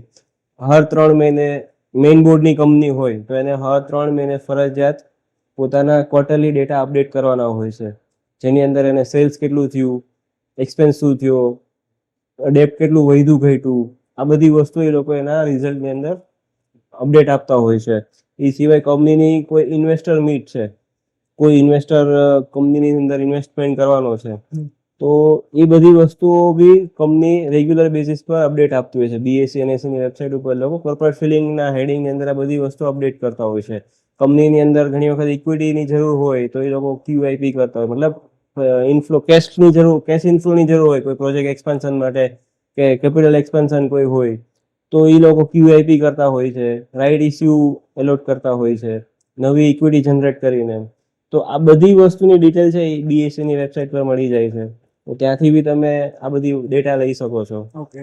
હરેક કંપની, તમને જે કંપનીઓ સારી લાગે છે એની હરેક ડિટેલ તમને વેબસાઇટ પર જઈને મળી જશે. શેર હોલ્ડિંગની પેટર્ન મળી જશે, કોણ શેર હોલ્ડર છે, જે કોઈ પણ માણસ છે એનું 1% વધારે બાઇંગ કરેલું હશે ટોટલ ઇક્વિટીના, તો એ હરેકનું નામ મેન્ડેટરીલી વેબસાઇટ પર ડિક્લેર કરવામાં આવે છે શેર હોલ્ડિંગ પેટર્નમાં. ત્યાં તમને એ બધી વસ્તુ જોવા મળી જશે. ઓકે. પબ્લિક હોલ્ડિંગ કેટલું છે, મ્યુચ્યુઅલ ફંડ ઇન્ડસ્ટ્રીઝમાંથી હોલ્ડિંગ કેટલું આવે છે, જેને ડોમેસ્ટિક ઇન્વેસ્ટર બી કહી શકીએ આપણે, FII છે ફોરેન ઇસ્યુ, તો એ લોકોનું હર ક્વાર્ટર વાઇઝ શું અપડાઉન થાય છે એ બી તમે ત્યાંથી ટ્રેક કરી શકો છો. આ બધી વસ્તુઓ છે ને એ તમને ઇન્વેસ્ટમેન્ટ જ્યારે ડાયરેક્ટ કરવું હોય ને ત્યારે કન્સિડર કરવી પડે છે. આજે સપોઝ કે કોઈ કંપનીની અંદર ફ્લો આવે છે, FII નો ફ્લો આવે છે, વધે છે, તો જે તમે ફંડામેન્ટલ ડેટા જોયા ને એ તમને સારા લાગે છે તો આ સેકન્ડ પેરામીટર છે એ તમને થોડું ઘણું જસ્ટિફિકેશન બી આપે છે કે જે ડેટા જોયા છે એ પરફેક્ટ છે, કારણ કે તમારી જેમ બીજા ઇન્વેસ્ટરનો ફ્લો બી એની અંદર આવે છે, કેશ ફ્લો. તો એ જસ્ટિફિકેશન તમે એ રીતના બી લઈ શકો છો તમારી સ્ટડીનું કંપની ઉપરના. તો આવી નાની નાની વસ્તુઓ છે ને એ તમે જ્યારે ધ્યાનમાં રાખીને ઇન્વેસ્ટમેન્ટ કરો ને શીખીને, તો તમે ડાયરેક્ટ ઇન્વેસ્ટમેન્ટની અંદર તમને સારા રિટર્નથી મળી શકે છે. અને બહુ બધી કંપનીઓ છે જે સારું રિટર્ન આપે છે. અને ઘણી વખત એવું બી છે કે માર્કેટ જ્યારે બહુ મોટા ફોલમાં હોય ને ત્યારે બી આવા સારા કંપનીઓ હોય છે કે એની અંદર બહુ નજીવી ઇફેક્ટ આવતી હોય છે, પોર્ટફોલિયો તમારો એના કારણે સ્ટેબલ બી રહે. તો આ લર્નિંગની પ્રોસેસ છે ને એમાંથી બધાય પાસ થવું જરૂરી છે. આ બધી વસ્તુઓ તમે એક વખત જાણી લો, શીખી લો ને, તો શું છે કે તમારે ઇન્વેસ્ટમેન્ટ કરવું હોય ને તો તમને ખ્યાલ આવે કે મેં જે પેરામીટર જોઈને ઇન્વેસ્ટમેન્ટ કર્યું છે ને એને હું જસ્ટિફિકેશન કરું છું. ઘણી વખત શું થાય નહીં તો સાયકોલોજી પ્રમાણે એવું છે કે મેં કોઈ કંપનીમાં પૈસા નાખ્યા, મને અંદરની કંઈ ખબર નથી, પણ કોઈ ટેમ્પરરી એવા નેગેટિવ ન્યૂઝ આવે, બિઝનેસ છે, આપણે ઘરનો આપણો બિઝનેસ કરતા હોય તો આપણે બી પ્લસ માઇનસ હોવાના જ છે બધા. તો પ્રાઇસની અંદર તો ડિમાન્ડ સપ્લાય અને સ્પેક્યુલેટરની બધા હોય છે, તો પ્રાઇસ છે એ પ્રમાણે અપડાઉન થતું બી હોય છે. કોઈ એવા નેગેટિવ ન્યૂઝ એવા જે શોર્ટ ટર્મ માટે જ ઇફેક્ટ કરવાના છે, બરાબર છે. તો ઘણી વખત શું છે કે શોર્ટ ટર્મ ન્યૂઝને કારણે કોઈ ટ્રેડિંગ કરવા વાળા હોય ને એ લોકો લે વેચ કરતા હોય, એના કારણે પ્રાઇસની અંદર ફ્લક્ચ્યુએશન તમને મોટા જોવા મળે. તમે કંપનીનું પોતે સ્ટડી કર્યું છે અને તમે પછી ઇન્વેસ્ટમેન્ટ કર્યું છે ને તો તમને ત્યારે પેટનું પાણી નહીં હાલે. શું કામ? કારણ કે તમને ખબર છે કંપનીની અંદર શું ઇન આઉટ થઈ રહ્યું છે. તમારા કોન્ફિડન્સ ઉપર તમે વસ્તુ કરી છે એટલે તમને એ બધી તમારા સ્ટડીની અંદર તમે બધી વસ્તુ જોઈ છે એટલે તમને પ્રોબ્લેમ નહીં થાય, કારણ કે તમને ખ્યાલ છે કે ભાઈ આ જે છે એ શોર્ટ ટર્મ માટે છે. તો તમે એની અંદર તમારું સાયકોલોજીકલી બી તમને સપોર્ટ હશે. જો તમને ખબર ન હોય તો તમે શું થશે કે 10-15% ભાવ તોડ્યો, તમે ફટાકથી નીકળી જશો અને તમે નીકળશો અને થોડાક ટાઈમ પછી પાછું એનું જસ્ટિફિકેશન આવી જશે કે ભાઈ આ આમ નહીં નામ હતું એના કારણે આમ થયું, પાછા ભાવ ઉપર જશે અને તમે જે લીધું હતું એ કરતા બી ઉપરના ભાવે જતા હશે. તમે 10-15% લોસમાં નીકળ્યા અને ઉપર જશે ત્યારે એનાથી ઉપરના ભાવે જશે, તમારા એન્ટ્રી ભાવથી બી જશે, એટલે તમને જે પ્રોફિટ મળવાનો હતો એ બી તમારા હાથમાંથી ગયો ને ઉપરથી તમારી કેપિટલ ઇક્વિટી. તો ન શીખવું હોય ને એને મ્યુચ્યુઅલ ફંડમાં સ્ટાર્ટિંગ કરવું ને એનું રીઝન આ છે કે માર્કેટ જ્યારે બહુ ઉપર અને તેજીમાં હોય ને ત્યારે વોલેટિલિટી બી એટલી હોય છે. તમે કોઈ સારી કંપની પકડી લીધી તો અલગ વસ્તુ છે, પણ જ્યારે સપોઝ કે આવા ન્યૂઝ આવ્યા વોલેટાઇલ માર્કેટમાં ત્યારે, અને અત્યારના સપોઝ કે આપણે જોઈએ છે ને કે જીઓ પોલિટિકલ ઇફેક્ટ બી બહુ આવે છે માર્કેટમાં. જેમ કે પ્રેસિડેન્ટ ટ્રમ્પ છે એનું ટેરિફનું કંઈક ને કંઈક ન્યૂઝ આવતા રહેતા હોય છે, માર્કેટ એ પ્રમાણે રિફ્લેક્ટ કરે છે. માર્ચ મહિના સુધી માર્કેટ થોડું સ્ટેબલ થવાની તૈયારી કરતું હતું, ફેબ્રુઆરીમાં બોટમ મહિના પછી વળી પાછું ટેરિફના ન્યૂઝ આવ્યા તો પાછું અપડાઉન થયું માર્કેટ, ત્યાંથી પાછું વધ્યું, પાછું ઓગસ્ટમાં પછી ઇન્ડિયા પર ટેરિફના ન્યૂઝ આવ્યા. તો હવે તો એવું પીરિયડ થઈ ગયો કે તમારે કંપનીના ડેટાની સાથે સાથે તમારે શોર્ટ ટર્મ માટે જો તમે કામ કરતા હો ને તો તમારે આ બધી વસ્તુઓ બી ટ્રેક કરતા રહેવી પડે છે રોજ. એટલે બને ત્યાં સુધી કેવું છે કે આપણી પાસે ડેટા હોય બધા અને આપણને સમજ હોય તો ડાયરેક્ટ ઇન્વેસ્ટમેન્ટ કરાય, ખોટું નથી એમાં કાંઈ. ન હોય તો મ્યુચ્યુઅલ ફંડ થ્રુ કરાય. ઓકે. હવે સાહેબ મારા પોર્ટફોલિયોમાં રિસ્ક અને રિટર્ન એ બંને વચ્ચે સંતુલન કેમ રાખવું? શું કામ? કારણ કે રિસ્ક છે તો મને પ્રોફિટ મળે છે, તો એના વિશે થોડું સમજાવો. બરાબર છે. આ પેલું જે સ્કેમ પિક્ચર હતું ને એમાં હતો ડાયલોગ, તમે એને જોયું છું, રિસ્ક છે તો રિસ્ક છે. એટલે રિસ્ક તો લેવું પડે છે લાઈફમાં, કોઈ પણ વસ્તુ હોય. મતલબ મ્યુચ્યુઅલ ફંડમાં બી થોડું ઘણું તો રિસ્ક છે જ, કારણ કે એ લોકો નીચે લખે જ છે સબ્જેક્ટ ટુ માર્કેટ રિસ્ક. બરોબર છે. એટલે રિસ્ક તો હરેક જગ્યાએ છે. હવે એને સંતુલન અને બેલેન્સ કઈ રીતના કરવું ને એની આપણે વાત કરીએ તો સપોઝ કે તમે એક તો મેઇન વસ્તુ છે એજ તમારી. તમે 25-26 વર્ષના છો, તમારી અર્નિંગ ચાલુ થઈ, 60 વર્ષે તમારે રિટાયરમેન્ટ લેવું છે, તો તમે ત્યાંના એગ્રેસિવલી રિસ્ક લઈ શકો, કારણ કે તમારી પાસે અર્નિંગ એજ લાંબી છે. સપોઝ કે તમે હર મહિને એક પર્ટિક્યુલર એમાઉન્ટ કરો છો, તો એની અંદર જે તમે એસેટ ક્લાસ એલોકેશન કર્યું છે ને એમાં રિસ્કી એસેટની અંદર તમે એગ્રેસિવલી ઇન્વેસ્ટમેન્ટ કરી શકો. એના કારણે તમને જ્યારે એની અંદરથી અચાનક કંઈક રિટર્ન જનરેટ થયું વધારે, તો એક બેનિફિટ તમને એ થઈ જશે. ઇક્વિટીની અંદર રિસ્કીમાં આવે સ્મોલ કેપ અને માઇક્રો કેપ, જે અલગ અલગ સેગમેન્ટ છે ઇક્વિટીમાં. એની અંદર સ્મોલ કેપ ને માઇક્રો કેપ છે. તો તમે સ્મોલ કેપના ફંડ્સ છે એની અંદર તમે એગ્રેસિવ રહી શકો. માઇક્રો કેપ રિલેટેડ તમે એગ્રેસિવ બાઇંગ કરી શકો, ઇન્વેસ્ટમેન્ટ કરી શકો. માઇક્રો કેપ કંપનીમાં ડાયરેક્ટ કરતા હો તો, તમારી પાસે સ્ટડી હોય ને ડાયરેક્ટ કરતા તમે એ બી કરી શકો. તો જનરલી એક છે ને આમાં તમે એ રીતના બી કહી શકો કે 25-60 વર્ષ સુધી તમે કન્ટિન્યુ, ફોર એક્ઝામ્પલ એસઆઈપી કરી, એની અંદર તમારું ઇક્વિટીનું પોર્શન છે ને એ તમે 70% ઉપર રાખી દીધું, અને એની અંદર બી તમે એગ્રેસિવ પ્લાન સિલેક્ટ કર્યા કે જે હાઈ રિસ્ક સાથે હાઈ રિટર્ન બી આપે છે. તો એની અંદર તમારું એક બેલેન્સિંગ એ રીતના થયું. હવે તમારી એજ સપોઝ કે 40-50 વર્ષની છે, તમારે 60 વર્ષે જ રિટાયરમેન્ટ લેવાનું છે, પ્લસમાં 40-50 વર્ષની એજ છે ત્યારે તમારી પાસે અમુક લિમિટેશન બી છે કામ કરવાની, કેશ ફ્લોની લિમિટેશન બી છે, તમારું ફેમિલી એક્સપેન્શન થઈ શક્યું હશે, તમારા એક્સપેન્સીસ વધારે હશે ફેમિલીના. તો એવા ટાઈમ પર તમે ઇક્વિટીની સાથે સાથે ડેટ ફંડ બી રાખી શકો છો, ગોલ્ડ સિલ્વર રાખી શકો છો બેલેન્સિંગ માટે. 25 વર્ષ વાળા બી રાખી શકે ને 40 વર્ષ વાળા બી રાખી શકે, પણ ઇક્વિટી અને જે બાકીના એસેટ ક્લાસ વચ્ચેનું જે રેશિયો છે ને, જે એલોકેશનનો, 25 વર્ષ વાળા છે એને ઇક્વિટી વધારે રાખવું જોઈએ, 40 વર્ષ વાળા છે અને ઇક્વિટીની સામે બીજી એસેટ ક્લાસ છે એને બી થોડું ઇમ્પોર્ટન્સ વધારે આપવું જોઈએ. અને આનો બેનિફિટ શું થાય ને, એક તમને હું એક્ઝામ્પલ સાથે કહું કે ફોર એક્ઝામ્પલ કે તમે 5-6 વર્ષ સુધી કન્ટિન્યુઅસ, 14 એજ છે તમારી, 5-6 વર્ષ સુધી તમે કન્ટિન્યુ ઇન્વેસ્ટમેન્ટ કરો છો, તમે ફેમિલી એક્સપાન્શન થઈ ચૂક્યું છે તમારું, તમારી પર જવાબદારી બી છે, કોઈ એવો મેડિકેશન એક્સપેન્સ આવી ગયો કે ફેમિલીમાં કોઈ એવી ઇસ્યુ આવ્યો કે જ્યાં તમારે પૈસાની ઇમરજન્સી જરૂર છે, તમારી પાસે એફડી ની બધું છે પણ હવે એ તોડીને થોડું ઘણું વધઘટ થાય છે ફંડ, તો આની અંદર તમે જે બેલેન્સિંગ કર્યું છે એમાં ડેટ ફંડની અંદર બી તમારું એક્યુમ્યુલેશન સારું એવું થયું છે, તમે ત્યાંથી એને યુઝ કરી શકો છો. બીજું એક્ઝામ્પલ તમને એવું આપું કે મારે ત્યાં જ એક એવું એક્ઝામ્પલ હતું કે મારા એક ક્લાયન્ટને એસઆઈપી ચાલતી હતી લાંબા ટાઈમથી. હવે એમને ત્યાં કંઈક સાયબર પેલું એટેક થયો, એના બેંક એકાઉન્ટમાંથી પૈસા જતા રહ્યા. હવે એ બેંક એકાઉન્ટની અંદર એસઆઈપી ના પૈસા રાખીને મૂકતા હતા અને એ જ પૈસા એના જતા રહ્યા એ મહિને. તો એ એમાઉન્ટ એને એડજસ્ટ એ મહિનામાં થાય એમ નહોતી. હવે એ એસઆઈપી બંધ કરી દે ને ત્યારે માર્કેટ બી નીચે હતું, તો એને ત્યારનો બેનિફિટ ન મળે. તો ત્યારે અમે લોકોએ શું કર્યું, એની અંદર અમે લોકોએ જે આ બેલેન્સ ફંડ, જે ડેટ ફંડ રાખેલું હતું ને, ડેટ ફંડની એમાઉન્ટ અમે રિડમ્પશન કરીને એને આપી દીધી અને નહીં પાછી ત્યાંથી જ એસઆઈપી કરી નાખી. ઇન્ટરનલ થઈ ગયું, બરાબર છે. તો એક આ વસ્તુ બી થઈ શકે. હવે આ એજના ઓલામાં બી થઈ ગયું. હવે બીજી વસ્તુ છે કે તમે જોખમને તમારે ડિસ્ટ્રીબ્યુટ કરવું હોય, રિસ્કને ડિસ્ટ્રીબ્યુટ કરી શકો, તમે એસેટ એલોકેશન પરફેક્ટલી કરી નાખો તો તમારું એ બી થઈ જાય. જેમ કે સપોઝ કે તમે કોઈ એવા પીરિયડ પર છો કે ત્યાં કોઈ પર્ટિક્યુલર એસેટ છે એ બહુ ચીપ છે, તો એની અંદર તમે એલોકેશન વધારે રાખો, અને કોઈ એસેટ છે એ રિસ્કી છે એની અંદર એલોકેશન ઓછું રાખો. એક આ થયું. બીજું એ છે કે તમે કન્ટિન્યુઅસ 10-15 વર્ષ સુધી હર મહિને એસઆઈપી થી ઇન્વેસ્ટમેન્ટ કરો છો.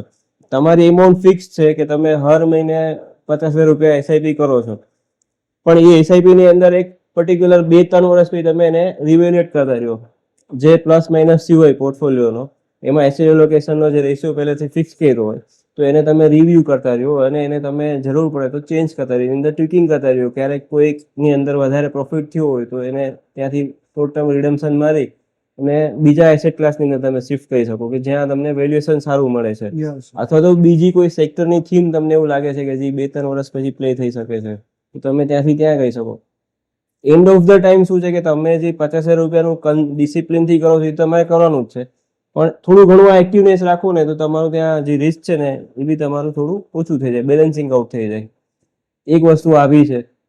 બીજી વસ્તુ એ છે કે તમે સપોઝ કે તમારે રિસ્ક જે લેવું છે અને રિટર્ન બી તમને જોઈએ છે, રિસ્ક તમારે ઓછું લેવું છે, તો તમે મલ્ટી એસેટ ફંડની અંદર પૈસા નાખી શકો કે જેમાં તમારે બીજી કોઈ માથાકૂટ કરવાની નથી. ફંડ મેનેજર પોતે જ પોતાની રીતે કરવાનો છે.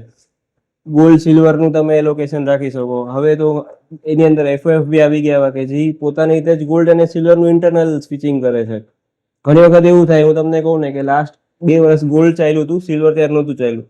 અત્યારના છેલ્લા 6 મહિનામાં સિલ્વર ને ગોલ્ડ બંને ચાલ્યા છે, પણ પહેલા 2 વર્ષ એવું હતું કે ગોલ્ડ વધારે ચાલ્યું હતું, સિલ્વર ઓછું ચાલ્યું હતું. તો એવા ટાઈમ પર તમારે મેન્યુઅલી એ વસ્તુ કરવી પડે, તો એની અંદર તમને થોડો ટેક્સેશનનો રિસ્ક રહે, તમને ટેક્સ ભરવો પડે. રિડેમ્પશન કરો, ભલે ટેક્સ કમાઈને ટેક્સ ભરવાનો છે, પણ રિડેમ્પશન કરીને બીજે ફેરવો છો, ઓપ્શન નહોતું એટલે તમારે ઈ કરવું પડતું હતું.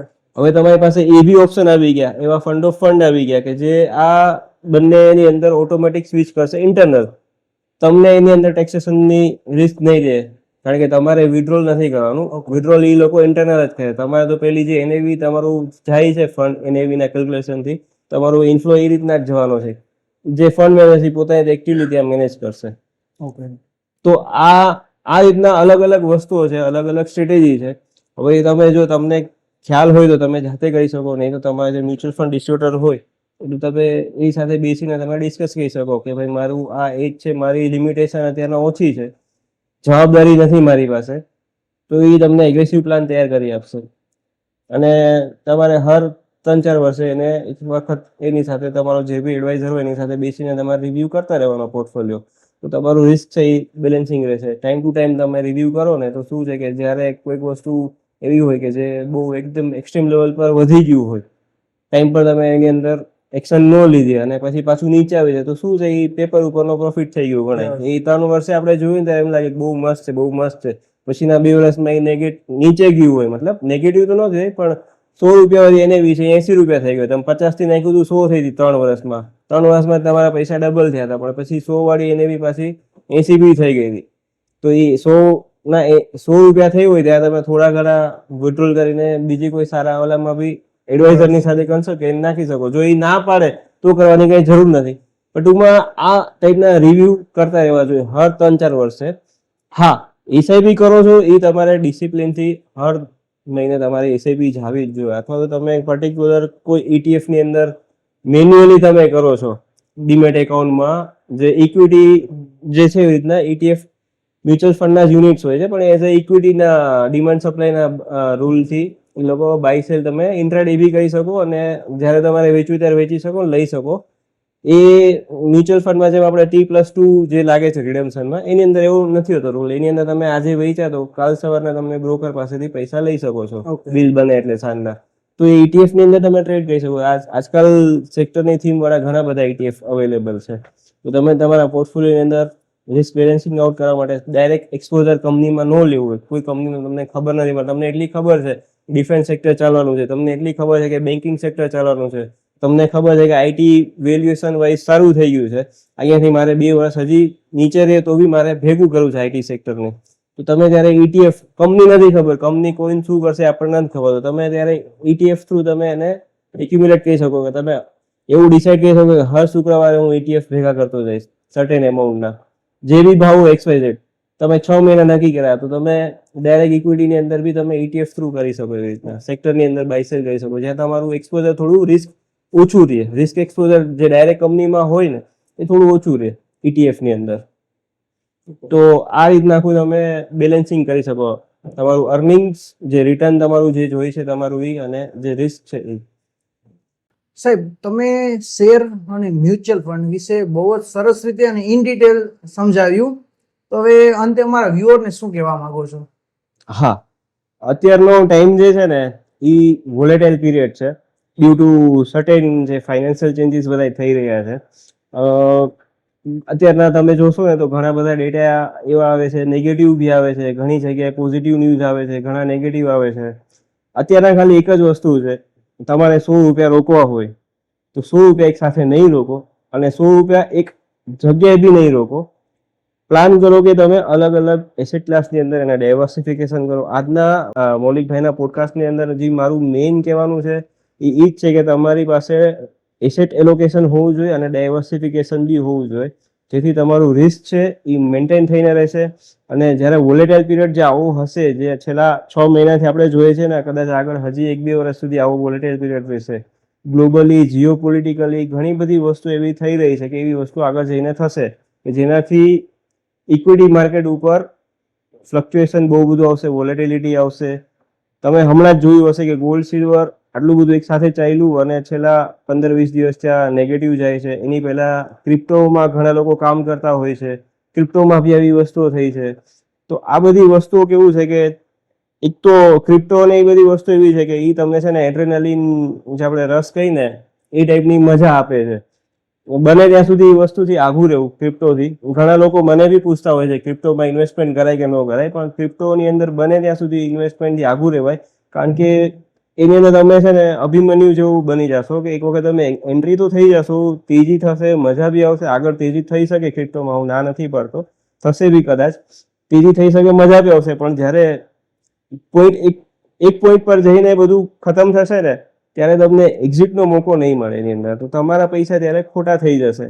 તો બને ત્યાં સુધી હું મૌલિકભાઈના જેટલા બી વ્યુઅર્સ જોવે છે ને, બધાને એક જ સલાહ આપું છું કે ક્રિપ્ટોથી તો બહુ દૂર જ રહેજો. ક્રિપ્ટો બહુ બધા લોકો પૂછતા બી હોય છે ને, આજકાલની જનરેશન, જે યંગ જનરેશન છે, લોકોને ક્રિપ્ટોની અંદરનું ઇન્વેસ્ટમેન્ટ કરવાનું મતલબ હોય બી છે, કારણ કે જનરલી બધી વસ્તુ અવેલેબલ છે. તો એ રીતના બને ત્યાં સુધી આ રીતના ક્રિપ્ટોની અંદર ઇન્વેસ્ટમેન્ટ ન કરવું જોઈએ. અને બીજી હું એવી એડવાઇસ આપીશ કે તમે જે બી ઇન્વેસ્ટમેન્ટ કરો ને એ 50% એક્સપોઝર જ રાખો, 50% જે કેશ ઓન હેન્ડ જ રાખો. ગમે ત્યારે તમને ઓપોર્ચ્યુનિટી મળે ને ત્યારે ઇન્વેસ્ટમેન્ટ કરો, કારણ કે અત્યારના માર્કેટના વેલ્યુએશન્સ છે એ એટલા બધા જસ્ટિફિકેશન વાળા નથી કે તમે 100 રૂપિયા તમારે એક સાથે ઇન્વેસ્ટમેન્ટ કરી દો.